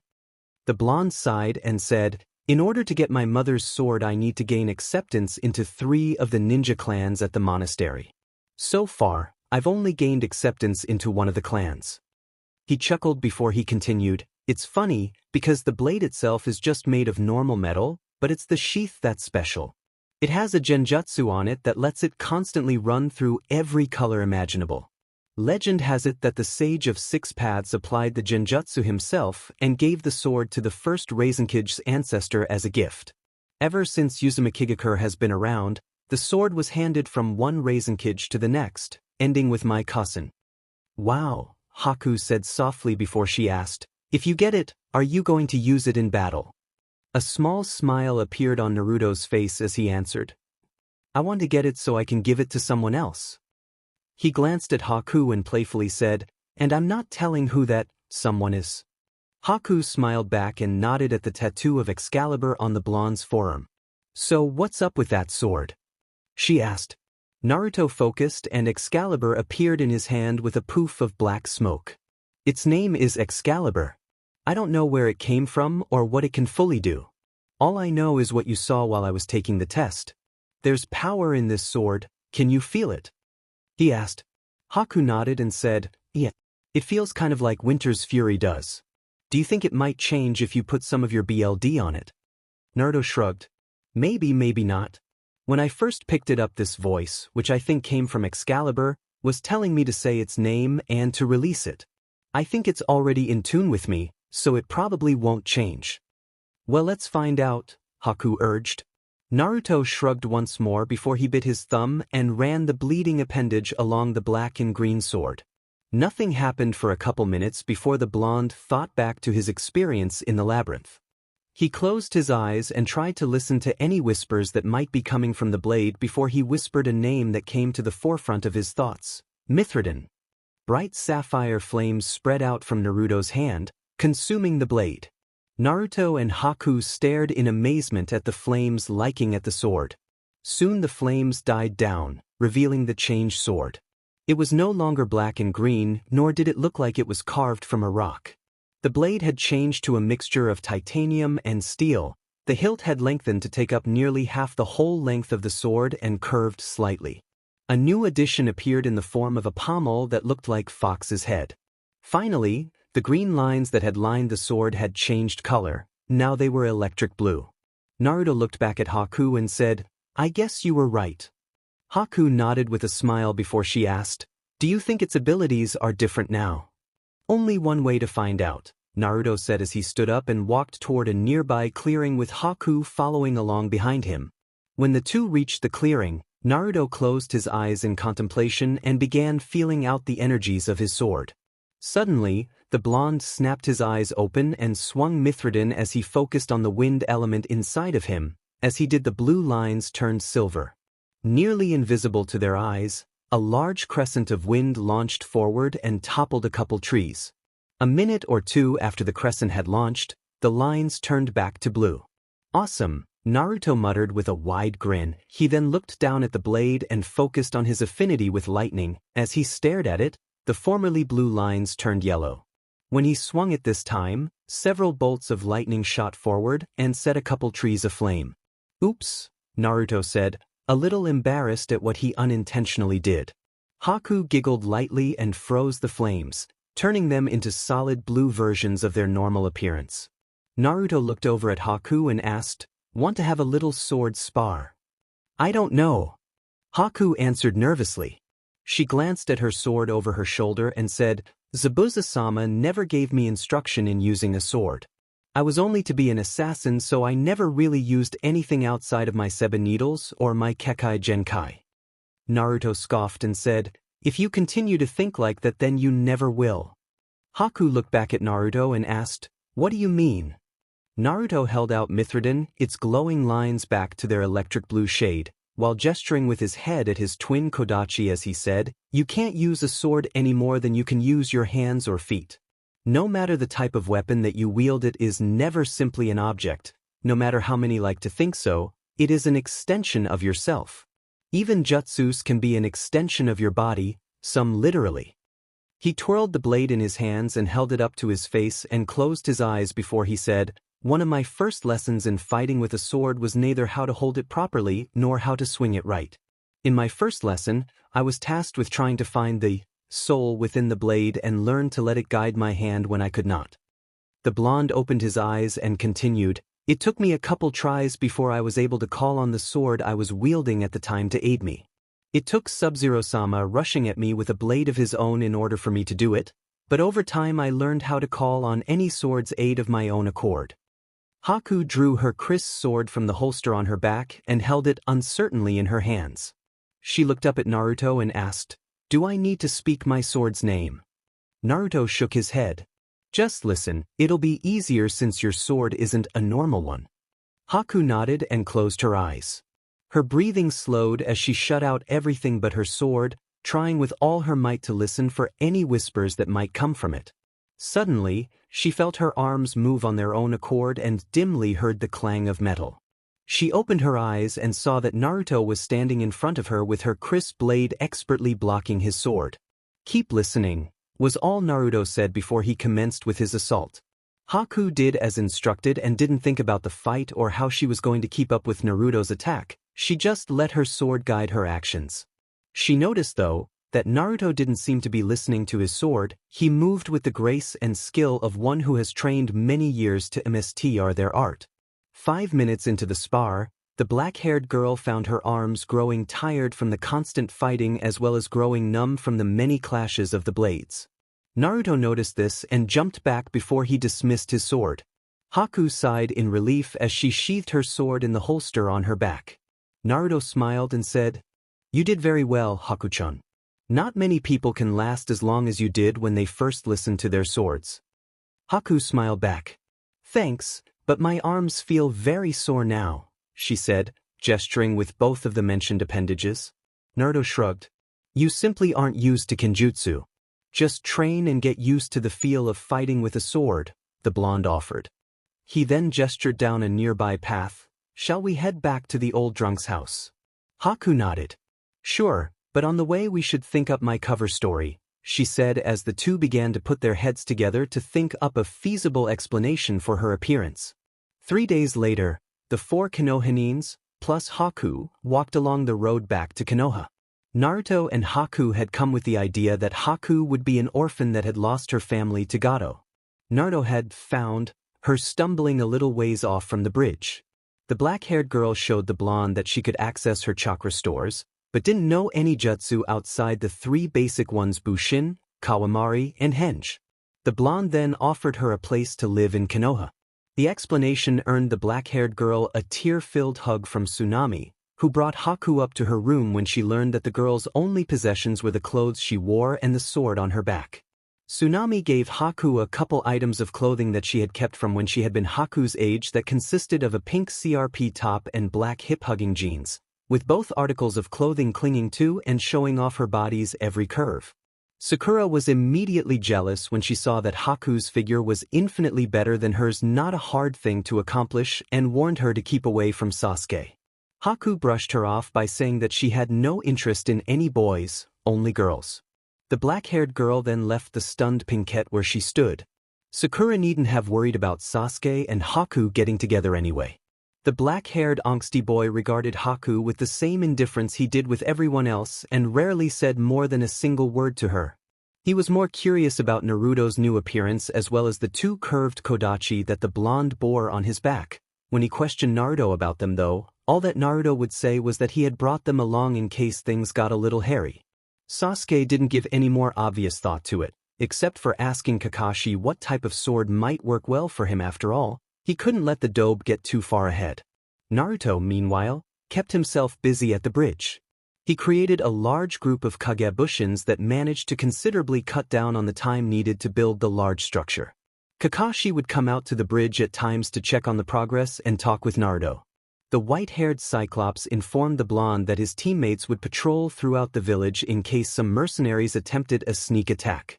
Naruto simply nodded indifferently at the information. So, with the help of the blonde's clones, the bridge was completed within 2 days. Now that they were away from the pressure of the mission, Sasuke and Sakura were determined to get more concrete answers. And since they were walking for Haku's benefit, they had plenty of time. Sakura decided to go first, still believing that Naruto had a crush on her. "Naruto, where did you learn to use those kodachi?" she innocently asked. Without looking back at her, Naruto answered, "In Konoha."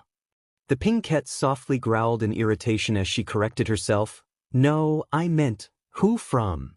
"From various books and scrolls," the blonde replied, which was technically true since the monastery did contain various books and scrolls that held detailed information on kenjutsu katas. "So, while I wouldn't be an expert at fighting with them, I think I might be able to take down a low to mid-level chunin." Since she had never seen the blonde fight with the swords, Sakura couldn't deny the confident words coming from Naruto. So she decided to switch topics. "So, what's with the new look? Do you think you actually look cool like that?" the pink-haired girl asked. "It's what the clan I'm a part of wears, Sakura. Expect my color is orange while the rest of theirs is blue," Naruto calmly explained. Sasuke snorted and haughtily asked, "What clan? You're just a no-name orphan." Only 2 of the other travelers were able to notice that Naruto trembled with pent-up rage for a split second at the Uchiha's words before he calmed down. He then turned his left side towards his teammates so that they could see the symbol carved into his skin. "This clan," Naruto shortly said. He turned away from the 2 and walked closer to Haku, whom he began holding a whispered conversation with. At the back of the group, Kakashi chuckled to himself. Naruto definitely wasn't making this easy on the other 2 members of teams. Speaking of the other 2 members, both had decided to go back to simply ignoring Naruto. Sasuke with the deluded thinking that since he had never heard of or seen the symbol before, whatever clan the dobe belonged to wasn't important. Sakura ignored the blonde because Sasuke was ignoring him. The next day, the giant gate looming up over the horizon was a welcome sight to the small, weary group. Even though they hadn't traveled back by tree hopping, they still made very good time since Haku wasn't a whiny old merchant.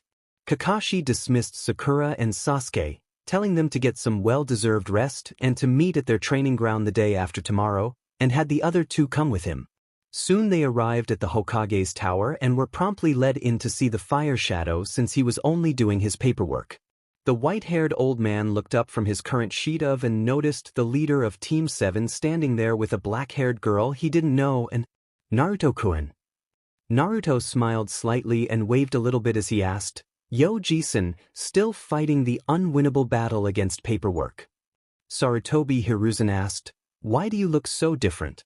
I could have sworn you weren't attired as such when you left on the mission."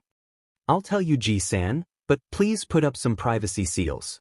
I don't want any unwanted eavesdroppers listening in," Naruto requested of the man he saw as a grandfather.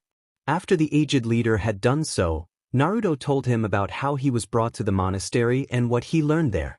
Then Kakashi and Naruto filled in the aged leader on the details of the mission. When the 2 had finished, the Sandaime sighed and said, "Well, I guess from now on we'll have to be a little bit more careful about the details surrounding missions. But now, on to other matters."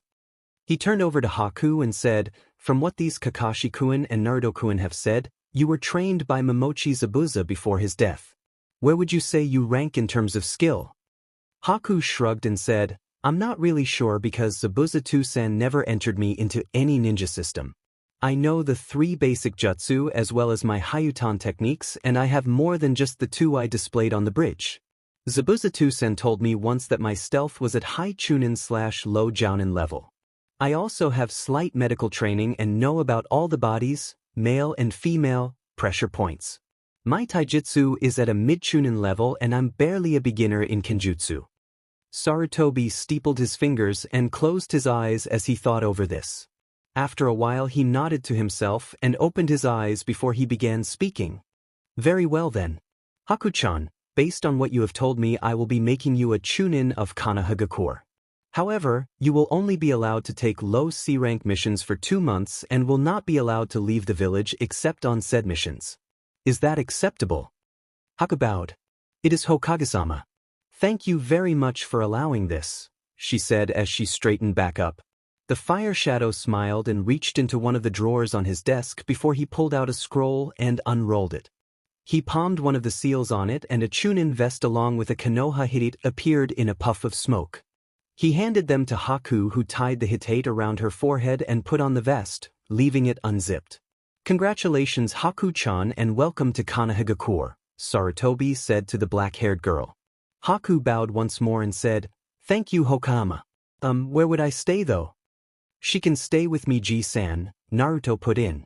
Sarutobi raised an eyebrow at Naruto and asked, Are you sure about that Naruto-kun? Naruto nodded in response. Absolutely Ji-san, it's the least I could do after all, he said as he looked over at the black-haired girl with a smile.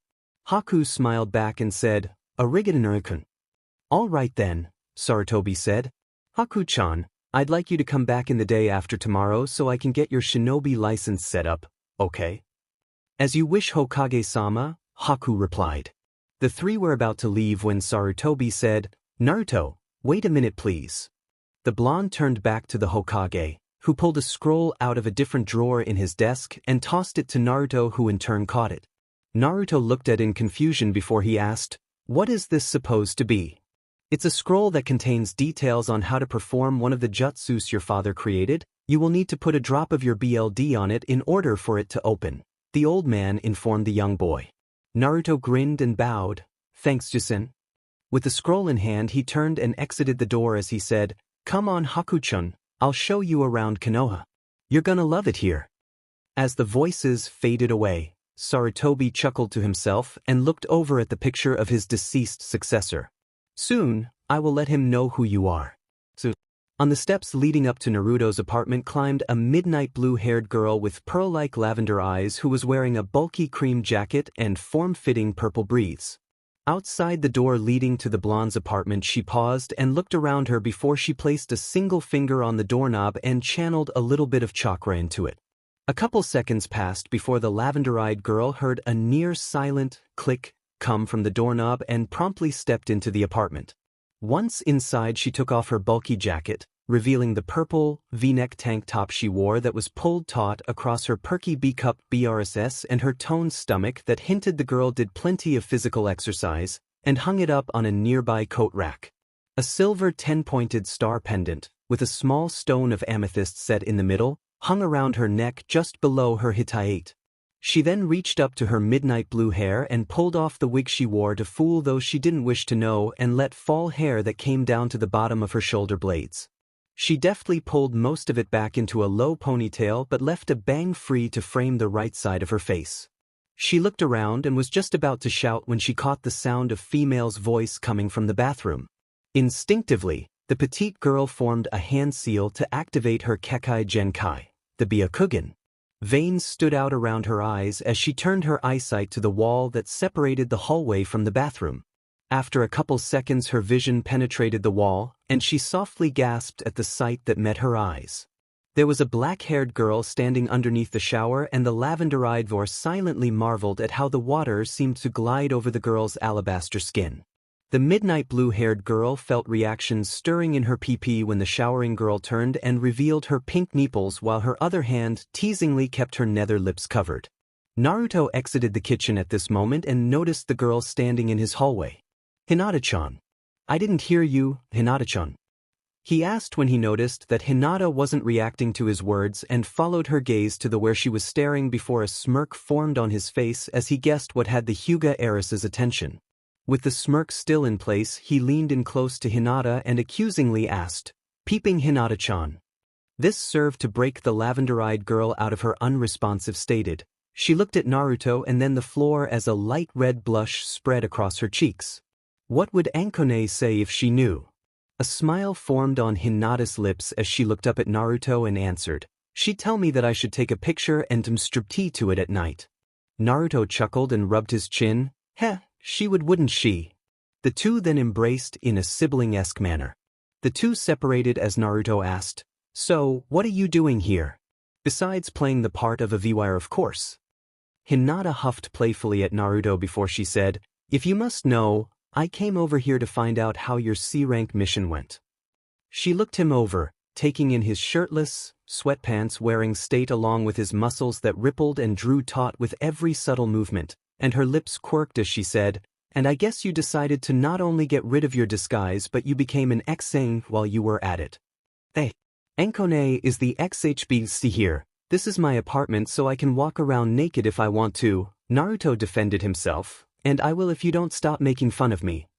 One of Hinata's eyebrows raised in amusement as she jerked her head to where Haku was still singing in the shower as she asked, "What about that girl in the shower? Is she your mystery girlfriend from the monastery or are you making your own HR? If so, should you really be waving Naruto Jr. out in the open?" Naruto smiled enigmatically back as the sounds in the shower ceased. "Oh, I don't think I'll have to worry about that."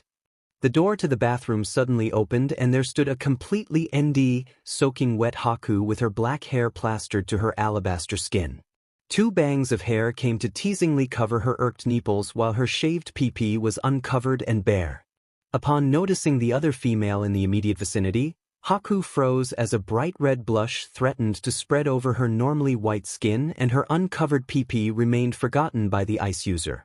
Hinata too was frozen as both girls' eyes trailed over the others' bodies, both gaining small nosebleeds the longer they looked. "Yep, Hinata is a lesbian, sorry to you Naru/Hina folks," while an amused Naruto left for the kitchen. Both of the girls were stuck in a trance. A herd of savage bulls could have run past and they wouldn't have noticed, until Naruto threw a towel from the kitchen to Haku. The two finally snapped out of their trances and Haku wrapped the towel around her still wet body and headed to the only bedroom in the apartment while Hinata headed into the kitchen. When she entered, she noticed Naruto leaning against the counter with an amused smirk on his face with his head tilted slightly to the side.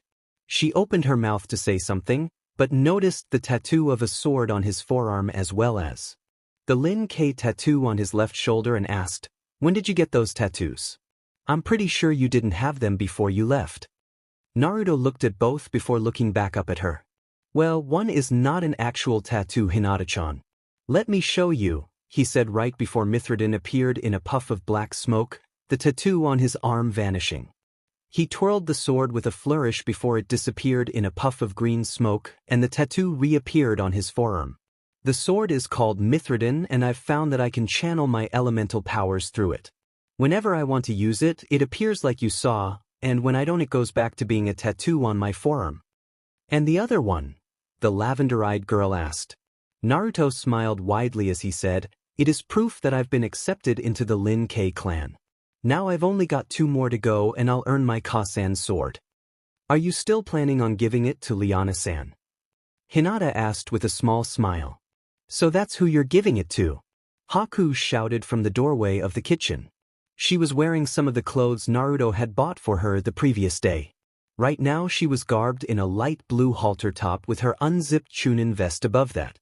Covering to the middle of her thighs was a black miniskirt that had small snowflake designs across it with and black spandex shorts underneath. Draped around her neck was her Konoha hitate while her long black hair flowed down her back. She also had a slightly thick belt draped across her hips that held a medical pouch as well as her kunai/shuriken holster and 2 holsters for her 7 needles above her left butt cheek. Hinata blushed lightly when she saw what Haku was attired in while Naruto rolled his eyes and glared lightly at Hinata. "Thanks a lot, Hinata-chan. It's not like it was supposed to be a secret or anything," he muttered to the lavender-eyed girl. Said girl just playfully stuck her tongue out at the blonde-haired boy. Naruto shook his head in amusement at the Hyuga heiress's behavior before he said, "Anyway. Yes, Haku-chan, I am planning on giving my Ka-san's sword to Lianaheim once I earn it, but until then please don't tell her." Haku nodded, getting a thankful nod from the blonde shinobi. "Now then, do you two want something to eat?" Both girls nodded and sat down at the table while Naruto poured them each a drink and then prepared some food for breakfast. After a minute or so of silence, Haku looked over at Naruto and asked, "Naruto-kun, there's something I've been wondering ever since I first met your team while over in Nami." "What's that, Haku-chan?" Naruto asked as he continued his preparations. "Well, you know how my Kekai Genkai lets me control water and ice, right?" she asked. When the blonde chef nodded, she continued, I can also sense nearby water sources up to a certain distance away, and I was wondering why Sakura had 2 pouches of water attached to her chest. Hinata spat out the sip of the drink she had just taken and joined Naruto in laughing uproariously. Haku looked at both curiously as she asked, "What's so funny?" It was Hinata who answered while Naruto still laughed as he cooked breakfast. "You see, Haku-chan, Sakura has the flattest, smallest BIs a girl her age can possibly have. They're just big enough to classify as melons but still too small for a BR, so she used chest wraps as a substitute, right up to our graduation day at the Konoha Academy." Hearing what you just asked confirmed for me that she's been using a special type of water balloon to make it seem like she's got small B cups ever since then. It certainly explains why her chest is so bouncy. Naruto spoke up from the stove, his laughter having dissolved into short snickers every now and then. Haku eyed Hinata curiously and asked, "How did you know she was wearing chest wraps?" The midnight blue-haired girl blushed a little. "Back in the academy, I would sometimes use my Byakugan to peek through all of the girls' clothing. That was the reason why I would usually have a blush during class.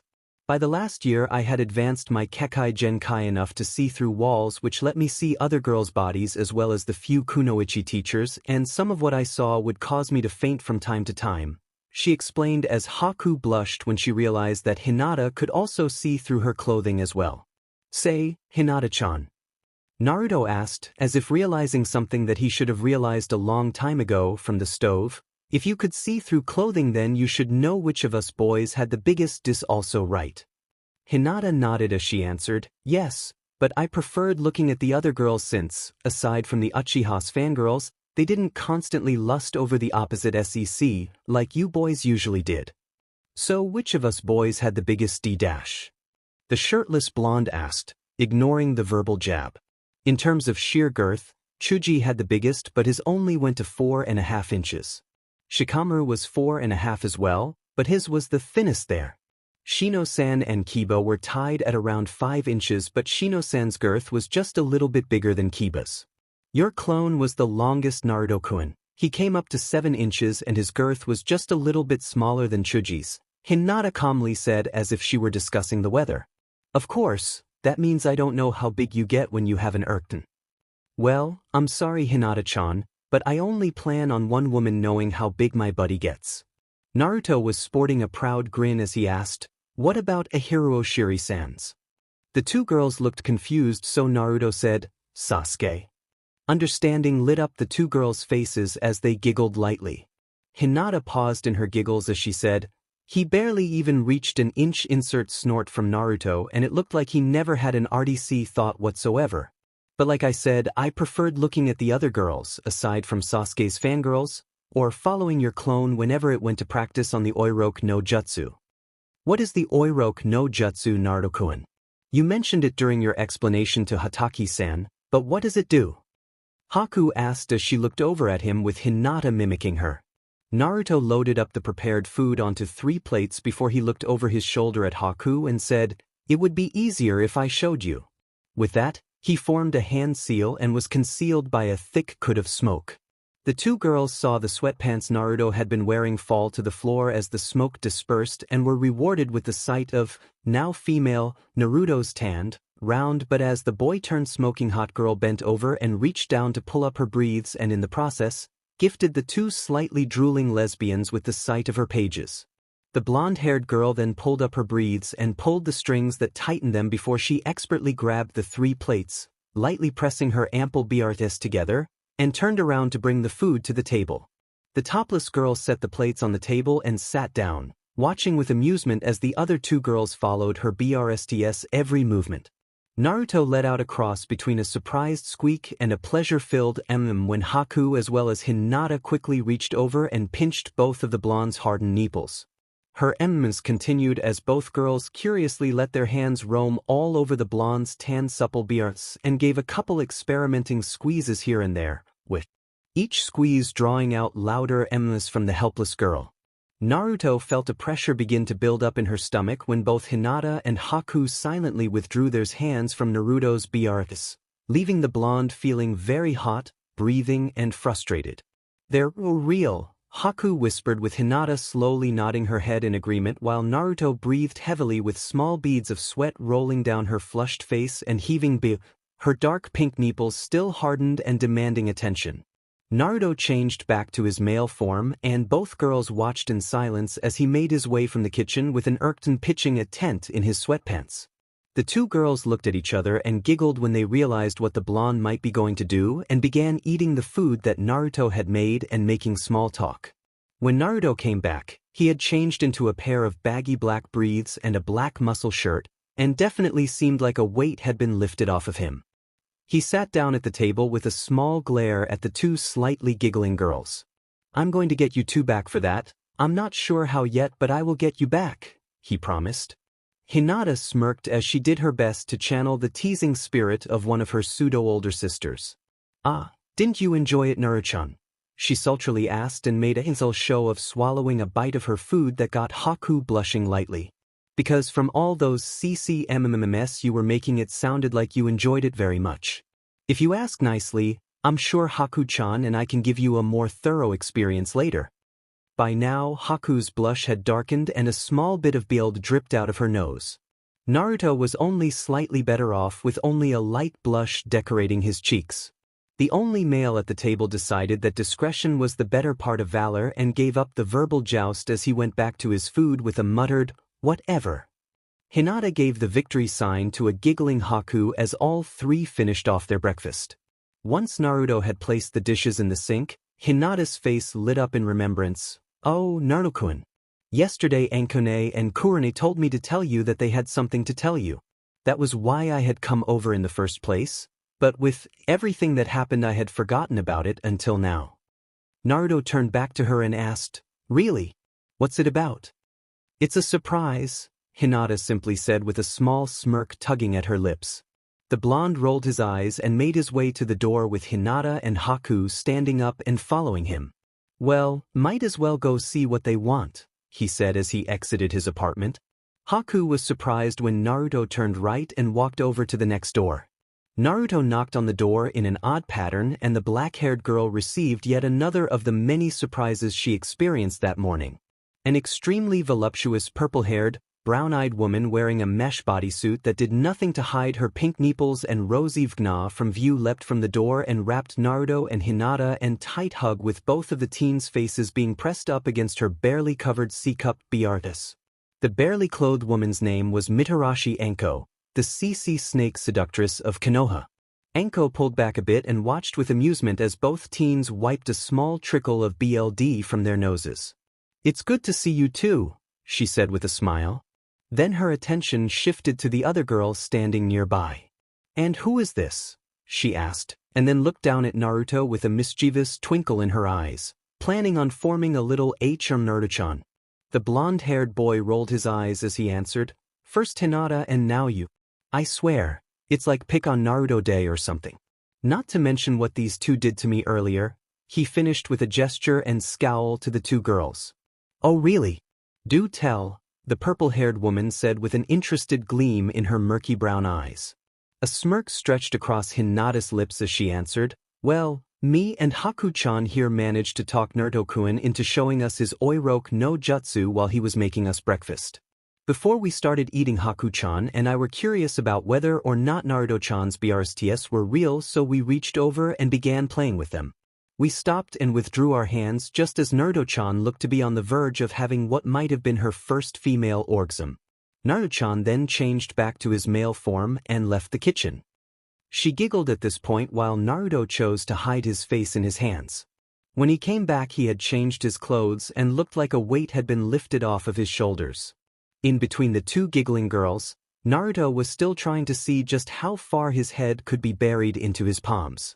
Anko, meanwhile, threw her head back and laughed, making her round bits bounce up and down impressively, before she clapped a hand on both of the girls' shoulders as she said, "That's very impressive, you two. Usually Nihime has to go full out on me to get me to scream her name in joy to the heavens. Then I break out a DLD while going to town on her perky nipples." Her blunt statements sent all three of the teens blushing bright red. Anko stepped into the doorway and said, "Why don't you come on in? Naruto-kun can tell us about his mission." Word in the grapevine has it that the mission was upgraded to an A rank. They followed her mesh-clad body into the apartment as Enko led them to the living room where sitting on the couch was the purple-haired woman's lover, Yuhi Kurenai. The red-eyed, raven-haired beauty was wearing only a red and black bathrobe that she left completely open to bare her full D-cupped breasts with small bright pink perky nipples and her nether lips to those gathered.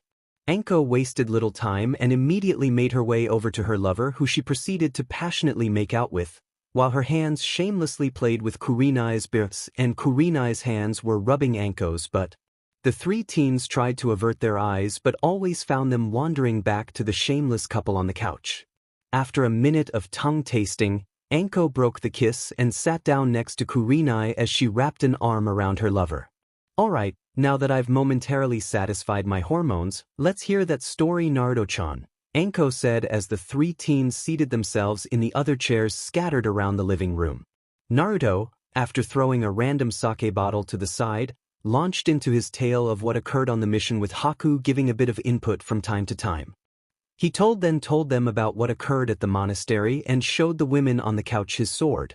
When the blonde finished the tale with what had occurred earlier in the kitchen, Enko let out a long whistle. That's quite the story, Naruto-chan, the purple-haired woman said. Kurenai nodded her agreement. Yeah. Most genin don't get a chance at a mission like that until they're at least high chunin level. So what kind of mission would we be getting, Kurenai-sensei? Hinata asked her teacher. Most likely just missions to track down a single rouge bandit or something like that, since we're a reconnaissance and tracker team, the red-eyed woman said. However, since Naruto-chan's team is an assault team, they sometimes get missions that require them to be bodyguards for a client. Naruto nodded his agreement, since Kakashi had said something similar after the attack by the demon brothers.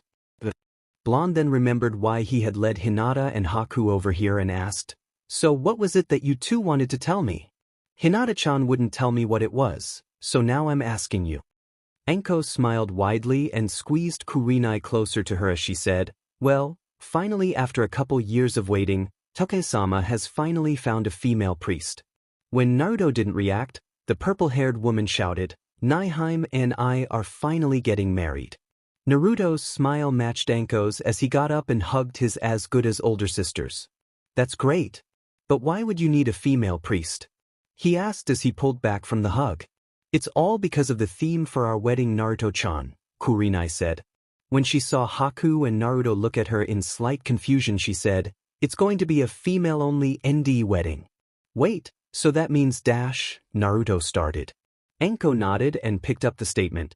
"That means you're going to be attending in your Oiroku no Jutsu form and that you'll get the chance to see a bunch of women naked."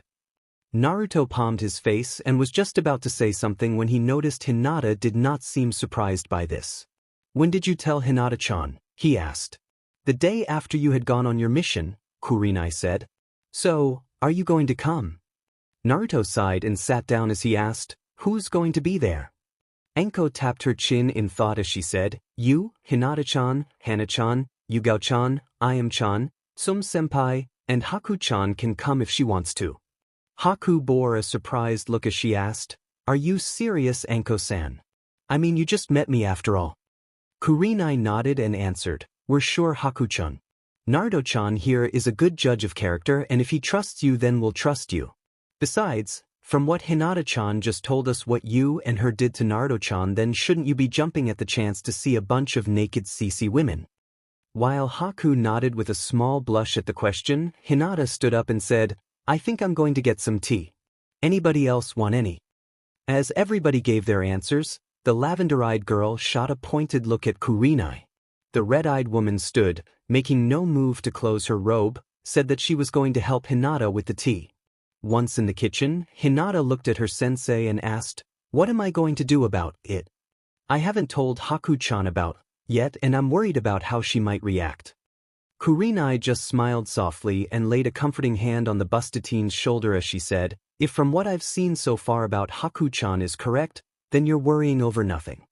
Seeing Hinata's still concerned look, the red-eyed woman reached into one of her robe pockets and pulled out a small slip of paper that had an odd design painted onto it. "This will help hide what you want hidden. Just be sure to constantly channel a small amount of chakra to it." Hinata accepted the slip of paper and hugged her surrogate older sister. "Thanks, Nechun," she softly whispered. Kurenai said nothing as she returned the hug. Time skip. 1 week before the Chunin exams, Naruto anxiously rocked back and forth on his heels as he waited for a certain team to arrive. As he stood there, he reflected on the events from when he arrived back at Konoha until where he currently stood. The wedding had gone off without a hitch, although Hinata and Haku suffered deep red blushes and slight nosebleeds for the rest of the week at the sight of all the ND females moving so casually about and hugging each other without a care in the world. On that day, the two girls learned that the ramen waitress had the biggest BRs either of them had ever seen. Double D cups. They both knew that they'd never be able to look at her the same way again. The teen lesbians had nearly fainted when Iam gave both of them a friendly hug, and since both of the girls were shorter than Iam, their faces ended up pressed against her well-endowed chest. As soon as Enko and Kurenai had been bound together in holy wedlock, Naruto and Yugao pulled cans of whipped cream from out of somewhere and proceeded to spray the two newlyweds. Iam and Hana pulled out bottles of chocolate syrup and poured the syrup all over the two still on the altar. After the two women were sufficiently covered, Naruto stuck a sign into the ground that had an arrow on it that pointed at the two and said, "Kunoichi Sundae Cherry not included." Everybody had busted out laughing at the implied message in the sign while Naruto took a couple pictures for blackmailing purposes. After giving the blonde a sufficient beatdown and making sure that Naruto gave up the camera, Enko and Kurenai went off to consummate their marriage. Other than that, it had been pretty dull for Naruto.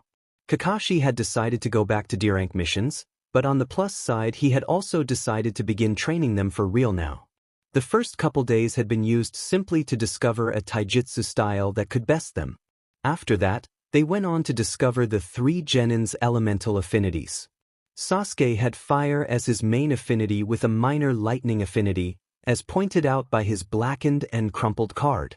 Thus, the silver-haired scarecrow decided to teach him a couple C-rank Katan and Raitan jutsus. Katan, Hausenka no Jutsu, Ken, Ryoka no Jutsu, Ration, Dajikinami no Jutsu. Sakura had been given a couple genjutsus since her affinity card turned up blank. Kakashi assured her that this was normal for someone their age since elemental affinities usually developed a year or so after heavy use of one's chakra, like what genin would face with their C-rank missions. The Pinkette learned them quickly since they didn't demand a large drain on her chakra stores. She only needed a good amount of control, which she had in spades because of her low chakra levels. Naruto's affinity card was no surprise to Kakashi since he had seen the blonde in action while on the bridge. Sasuke and Sakura, though, were when they saw his card split in half and then both halves crumple while turning black at the edge. Kakashi explained that both wind and lightning were excellent for those who preferred close-quarters combat since wind could cut and slash your foe silently, while lightning could stun your opponent long enough to get the killing blow in. As a result, Kakashi gave Naruto a scroll that listed all of his wind and lightning jutsus since he didn't have much of either and he rarely ever really used them.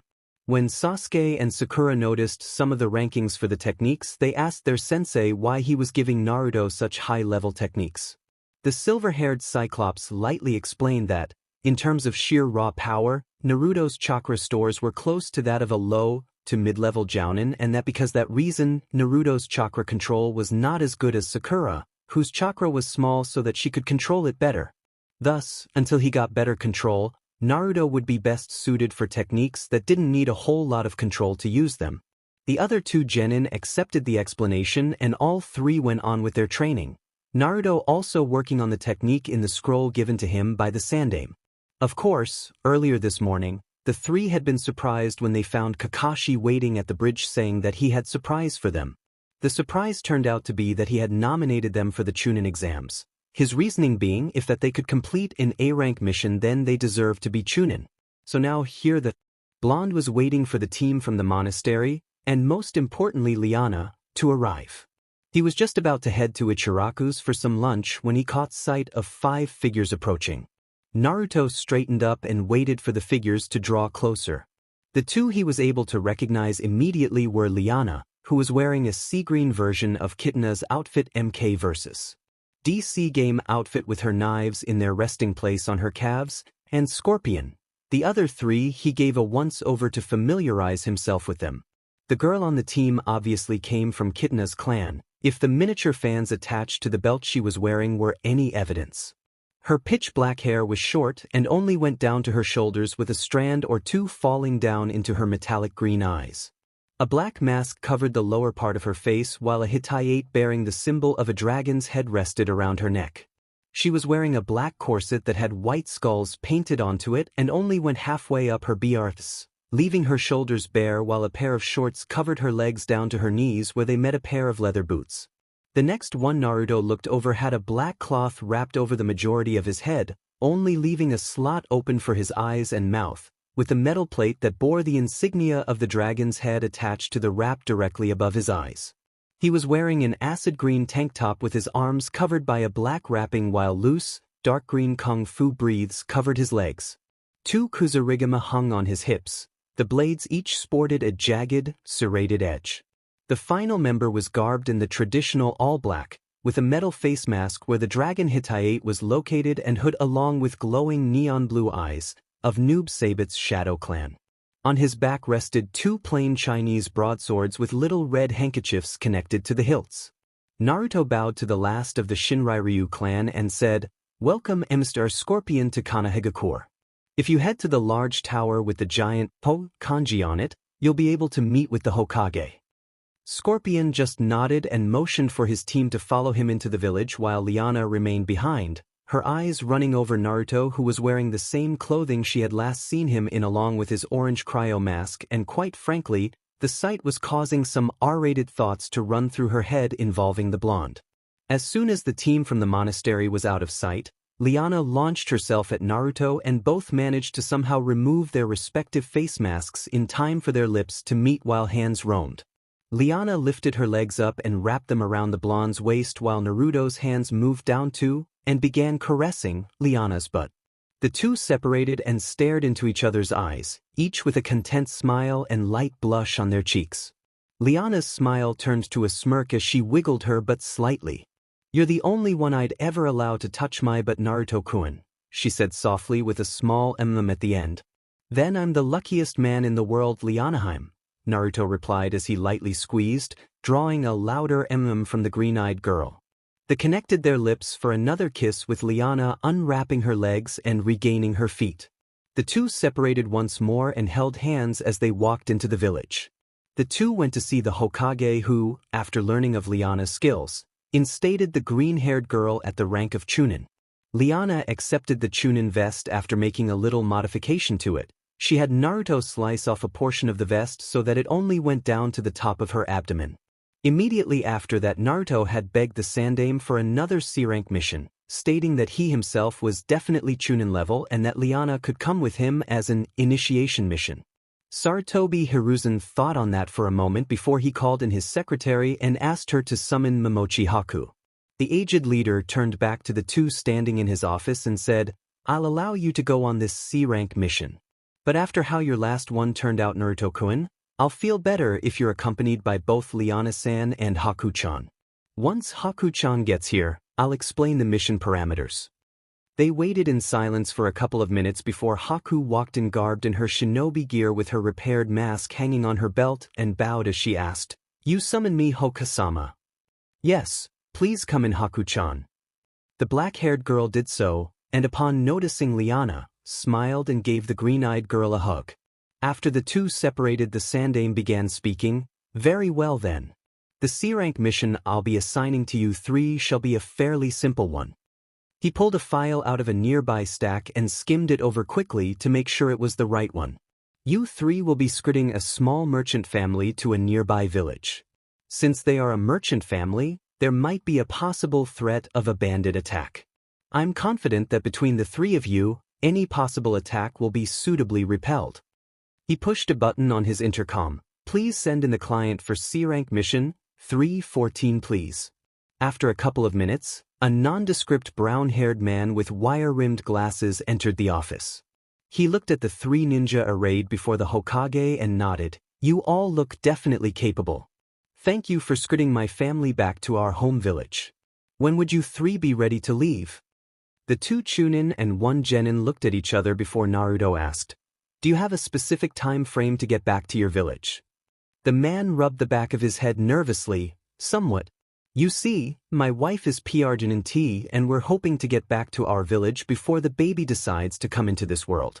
It's not that my wife distrusts the staff at the Konoha hospital, she just wants her child to be born in our home village. Does 2 o'clock sound good for you, sir? Haku asked. The client nodded. Yes, that sounds fine.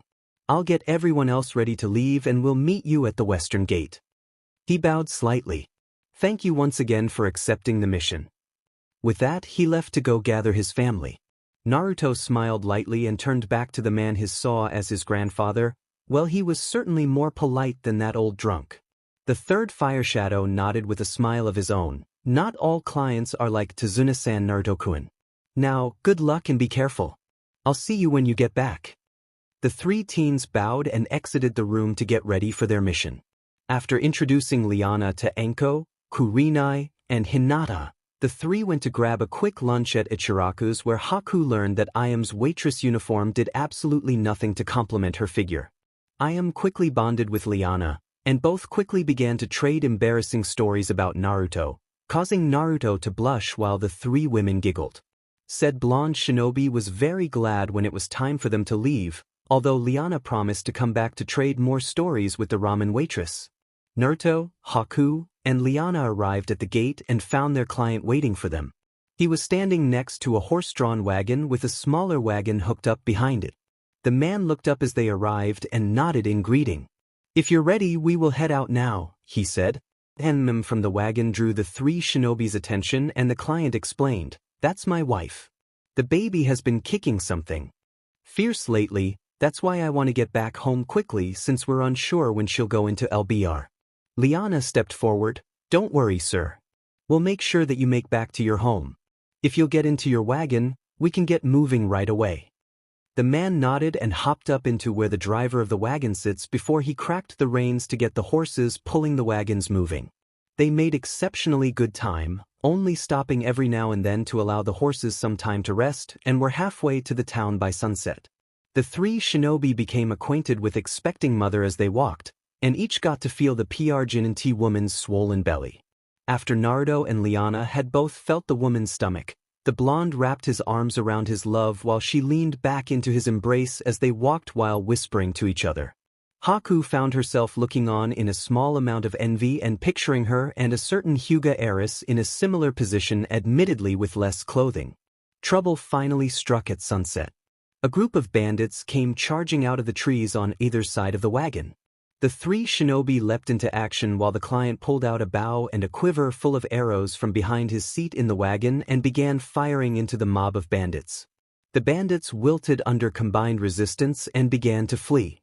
Haku chased after them while Liana looked over at Naruto and ordered, "Stay with the client and his wife.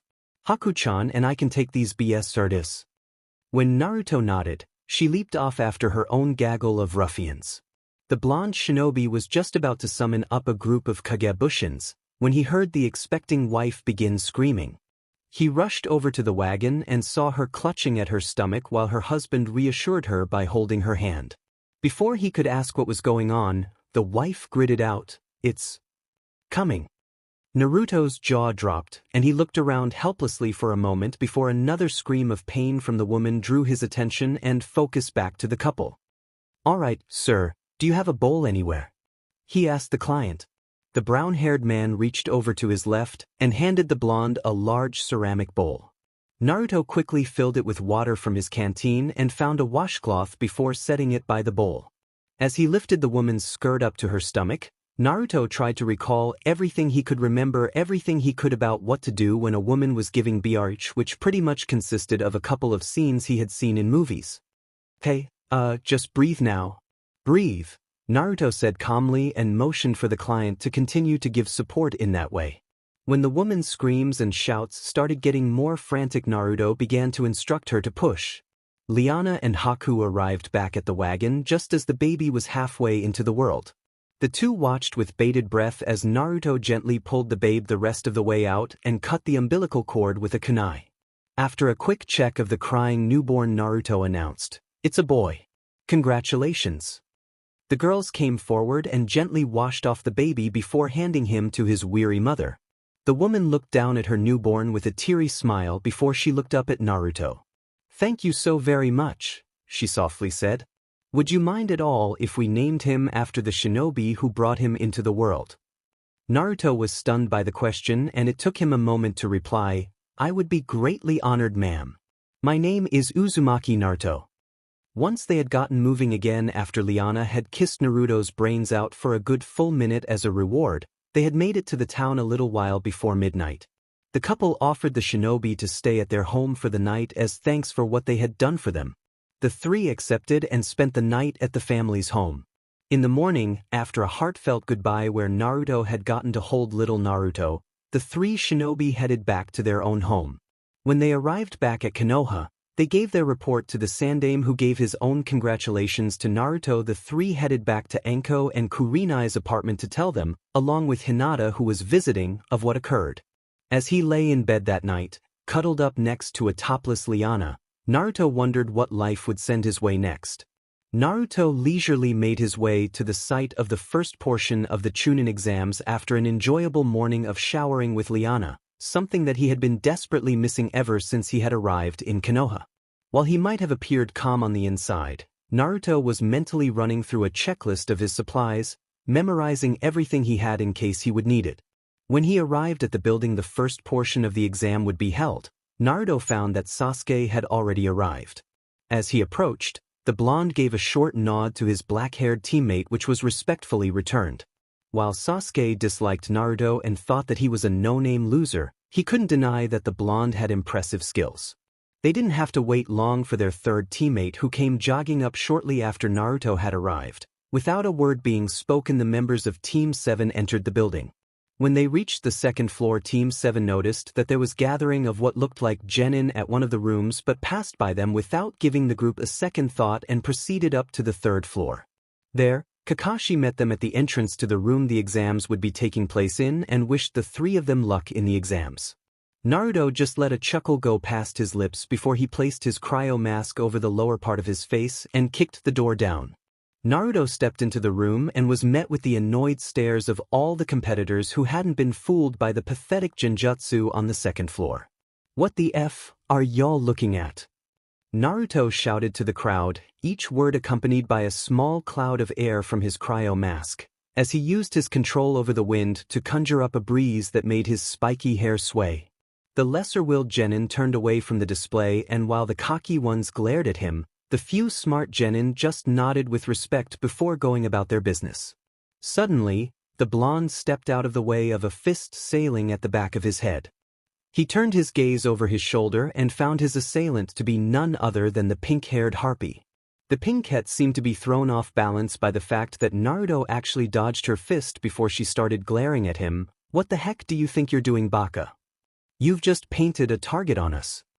Naruto just shrugged. "So, if you can't handle the pressure then you shouldn't have entered the exam, Haruno." Before Sakura could reply to that, a shrill screech was heard as a blonde missile attached herself to the brooding Uchiha, Sasuke. The pinkette turned her attention. The blonde attached to Sasuke and started the customary shouting match between the two fangirls. The rest of the rookies, along with almost all the other genin gathered and the Chunin hiding in the next room, rolled their eyes and wondered what the heck the senseis of the two girls must have smoking to allow them to enter the exams. The other rookies just ignored the three and engaged in light chatter until a voice garnered their attention. "You know, you shouldn't make such a racket. A group of green genin such as you would be easy prey for the more experienced ones," stated a silver-haired, glasses-wearing genin of Konoha as he walked up to the rookies. Naruto stared hard at the silver-haired teen. There was just something about him that felt familiar, but the blonde couldn't put his finger on it. "Well, that really depends on three things: their skills, our skills, and sheer dumb luck," Naruto said, quoting what one of his teachers at the monastery said once. The silver-haired teen nodded in acknowledgement. "That may be true, but what's also true is that some of you here are weaker than others. Look around.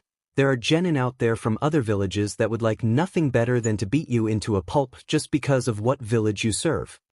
The 9 rookies looked around and noticed that some of the IWA genin out there were glaring pretty hard at them, causing a couple of the rookies to gulp nervously. Naruto saw what was happening and decided to level the playing field, namely by drawing all the attention to himself. He threw out an arm with finger pointing at nothing in particular. Listen up, you fucktards. The name is Uzumaki Naruto and I'm going to kick all your buttes. A bunch of the Chunin watching through the one-way chalkboard started laughing hysterically at the blonde's declaration while the single jounin among them just chuckled in amusement. The white-haired teen shook his head as he said, "You are either very confident or very foolish, Naruto-kun."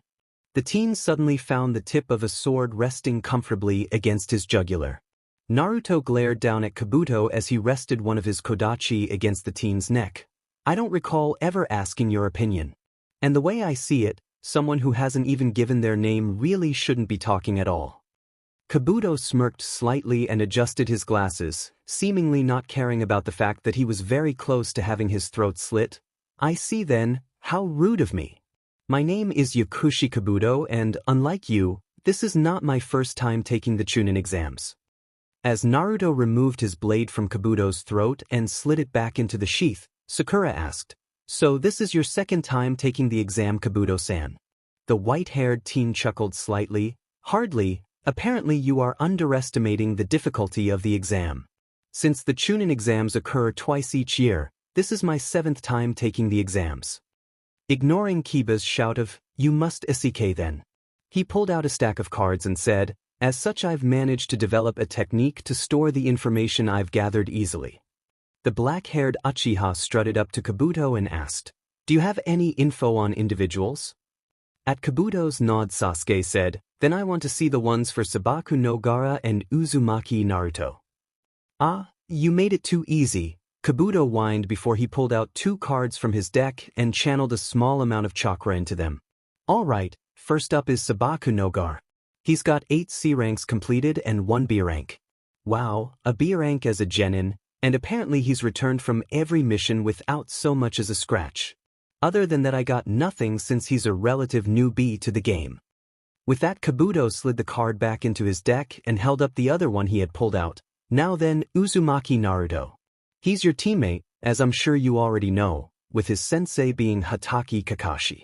He's got 35 D ranks, 1 C rank, 1 B rank, and an A rank. Impressive for a genin not even 6 months into his career.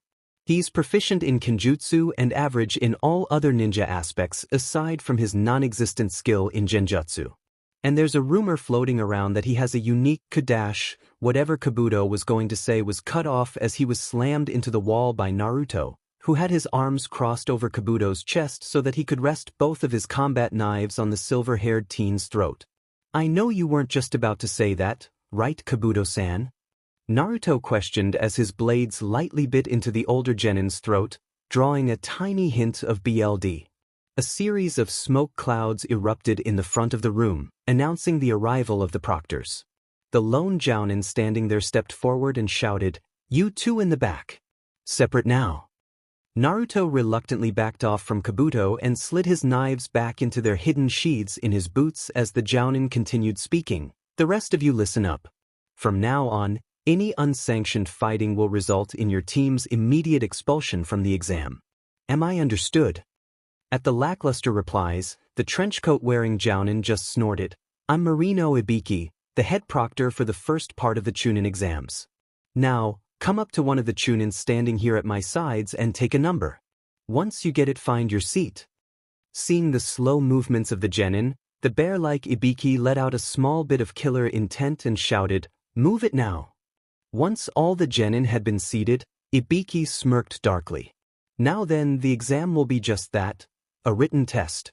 There are 10 questions you have to answer. Every time we catch you cheating, you lose 2 points out of the total 10 you can get. If you get caught 5 times, you get thrown out.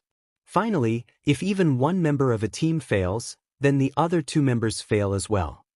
At that moment Naruto could feel 2 glares hit his back, most likely from his teammates, causing him to begin to think up plans for pranking the 2. "Begin." Immediately the sounds of pencils scratching on paper and muttered curses filled the room as the genin started on the first exam.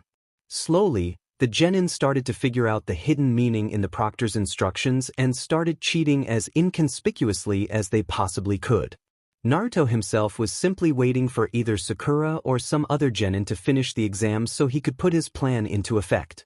Soon enough, the blonde saw one of the other genin in his row finish their exam. With an unseen smirk, Naruto stood up, ignoring the stares he was getting from everyone else, and walked over to where the genin who had finished his exam sat. Without saying anything, Naruto leaned over that genin's shoulder and started memorizing a couple of the answers written. Once he was certain he had gotten the answers in his head, Naruto went back to his seat and filled out the answers on his own sheet. When he finally put his pencil down, Naruto noticed that practically everybody in the room was staring at him. After looking around in confusion, Naruto looked back up at the bandana-wearing Jounin and blandly stated, "You never said we couldn't leave our seats." Ibiki pinched the bridge of his nose to calm his rising frustration. Seeing that a couple of the other genin were getting ready to imitate what the blonde had just done, he shouted, "Anybody who does what he just did will automatically fail." The frightened genin quickly turned their eyes back to their tests, causing a couple of the Chunin to snicker. 45 minutes later, Ibiki stood up from his seat at the front of the room. "All right, that's it. Pencils down." Once he saw that all the genin had complied with the instruction, he resumed speaking. "I'm sure that you all noticed that the 10th question was blank. That is because I'm going to give it to you now." After pausing to listen to some of the mutterings of the genin, Ibiki smirked slightly, "But before we get to it, I need to tell you about the added rules of the 10th question, the rules of desperation." Throughout the room, all the genin tensed in nervous anticipation. First, for the 10th question, you must decide whether or not you will take it. "Choose," a blonde girl from Suna shouted. "What happens if we choose not to take it?" The girl was immediately silenced by the dark glare Ibiki sent her way. "Should you choose not to take it, your points will automatically be reduced to 0. You fail along with your teammates." "What the hell kind of rule is that?" One genin shouted and was followed by another, "Of course we'll take the 10th question." Ibiki ignored their outbursts, his whole posture saying that he couldn't care less, and stayed silent for a moment before he continued speaking. "And now, the other rule." Seeing that he once again had their attention, the bandana-wearing Jounin mentally smirked. "If you choose to take it, and answer incorrectly, that person will lose the right to ever take the Chunin selection exam again." "What kind of stupid rule is that?" One Kiba Inazuka shouted. "There are loads of genin here who've taken the exam before now." A couple genin began muttering in aggravation. Ibiki started chuckling lowly before he suddenly stopped and let loose a mild blast of Ki killer intent. "Well, that's just your rotten luck. It's my rules." A tense silence filled the room as each of the genin weighed their options. Suddenly, genin from each of the villages started raising their arms and proclaiming that they couldn't go on. Team by team, more and more of the genin filed out of the exam room until there was a little over half of the original number of genin left in their seats. Ibiki, looking around at the still remaining genin, decided to take one last stab at whittling down the numbers. "Remember, if you answer the question wrong you will fail and will remain a genin forever." A couple of the genin decided they couldn't take the pressure and signaled they couldn't continue. The Tokubetsu Jounin took one last look around but paused at one particular genin. In his glance he had seen many expressions on the faces of the genin. Nervous, determined, icy calm, and even just plain apathetic. But a certain spiky blonde-haired brat had the nerve to be sleeping during his exam. "Ah, hell no," Ibiki thought as he pulled out a kunai, quickly threw it at the snoozing Naruto, knowing that the kunai would simply hit the metal mask the blonde was wearing. What happened next surprised everyone there. Naruto stopped the kunai with one finger without getting pierced by the metal tip thanks to a little bit of wind manipulation. The blonde opened his eyes and lazily stared at the head proctor. "You know, it's kinda rude to throw a knife at someone who's napping. Aren't you worried about being a genin forever?" Ibiki asked with an eyebrow raised. Naruto snorted in response, "Hell no. And even if I do become a genin forever, so what? It's not like I need to be a specific rank to be Hokage anyway. I'll see this exam through to the end." "Is that your final answer?" the bandana-wearing Jounin inquired. "I never go back on my word. That's my unbreakable nindo, my ninja way," Naruto stated with a vicious smirk. All throughout the room the various genin could feel their spirits lift and become emboldened through that simple statement.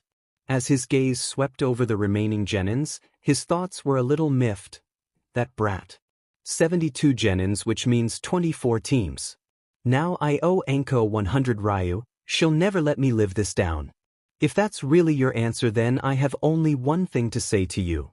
Ibiki paused to build up the suspense before he smirked. You all pass. The room suddenly became so silent that you could have heard the tiniest pin in the world drop on the softest carpet possible. Then almost all of the genins started shouting at the same time. A sudden but brief blast of killer intent that came out of nowhere suddenly brought the shouting to a stop. Ibiki looked around the room as he tried to spot where the KI came from, to no avail.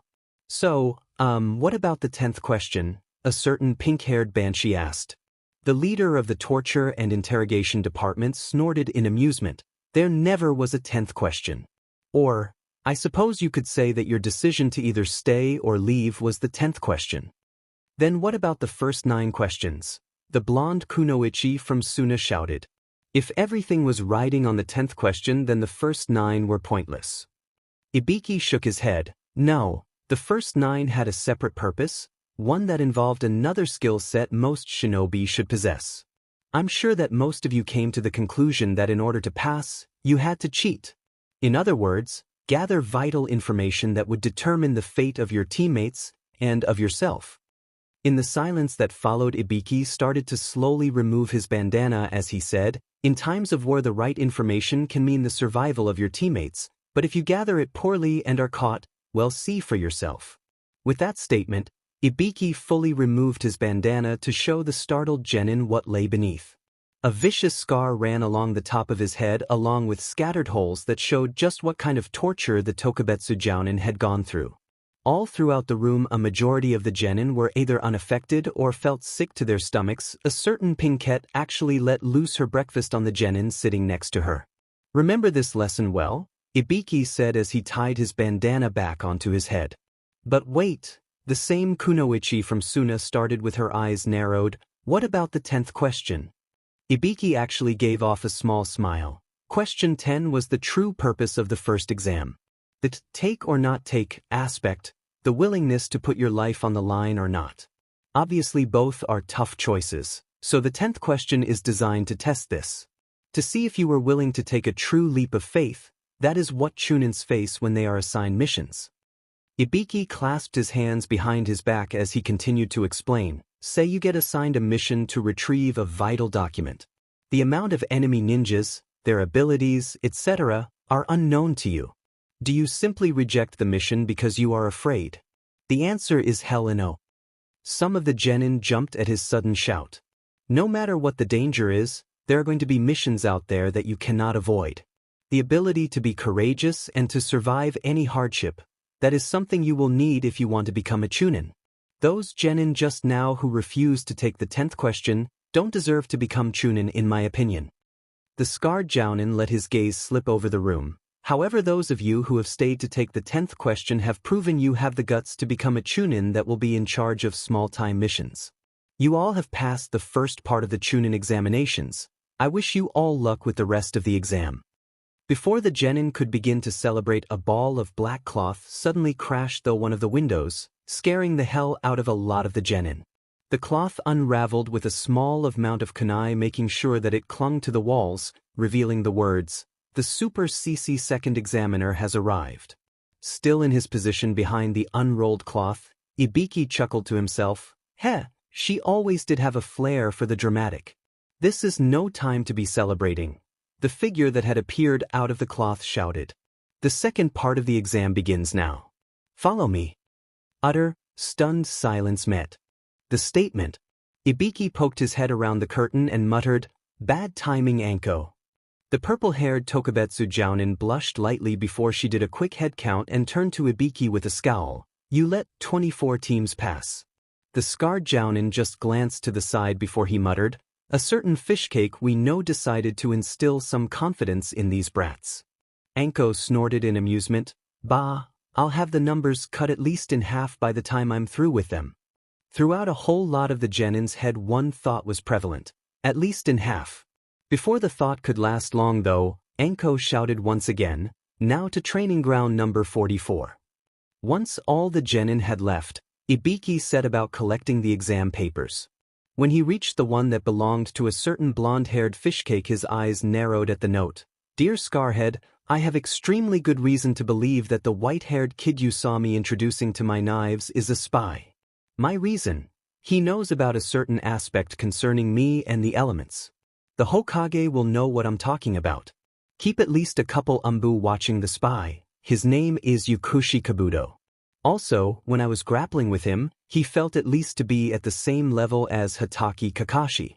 Uzumaki Naruto, future Hokage." After sending off a quick message to the Hokage on a small bird, Ibiki chuckled, "Uzumaki Naruto, huh? Interesting guy." With the Chunin hopefuls at training ground number 44, "Welcome to training ground number 44, Anko stated with a wide smile. Of course, to Chunin and Jounin here in Konoha it has another name, the Forest of Death. You all will soon come to know why." After looking around to see if any of the genin had anything to say, she continued speaking, "Over the course of the next 5 days, you will spend that time in the forest in an all-out scroll battle." To emphasize this, Anko held up two scrolls, one mostly white while the other was mostly black. In order to pass this portion of the exam, you must reach the tower located in the middle of the forest with both of these scrolls, one heaven scroll and one earth scroll. Inside this forest, you will all be fighting to the death.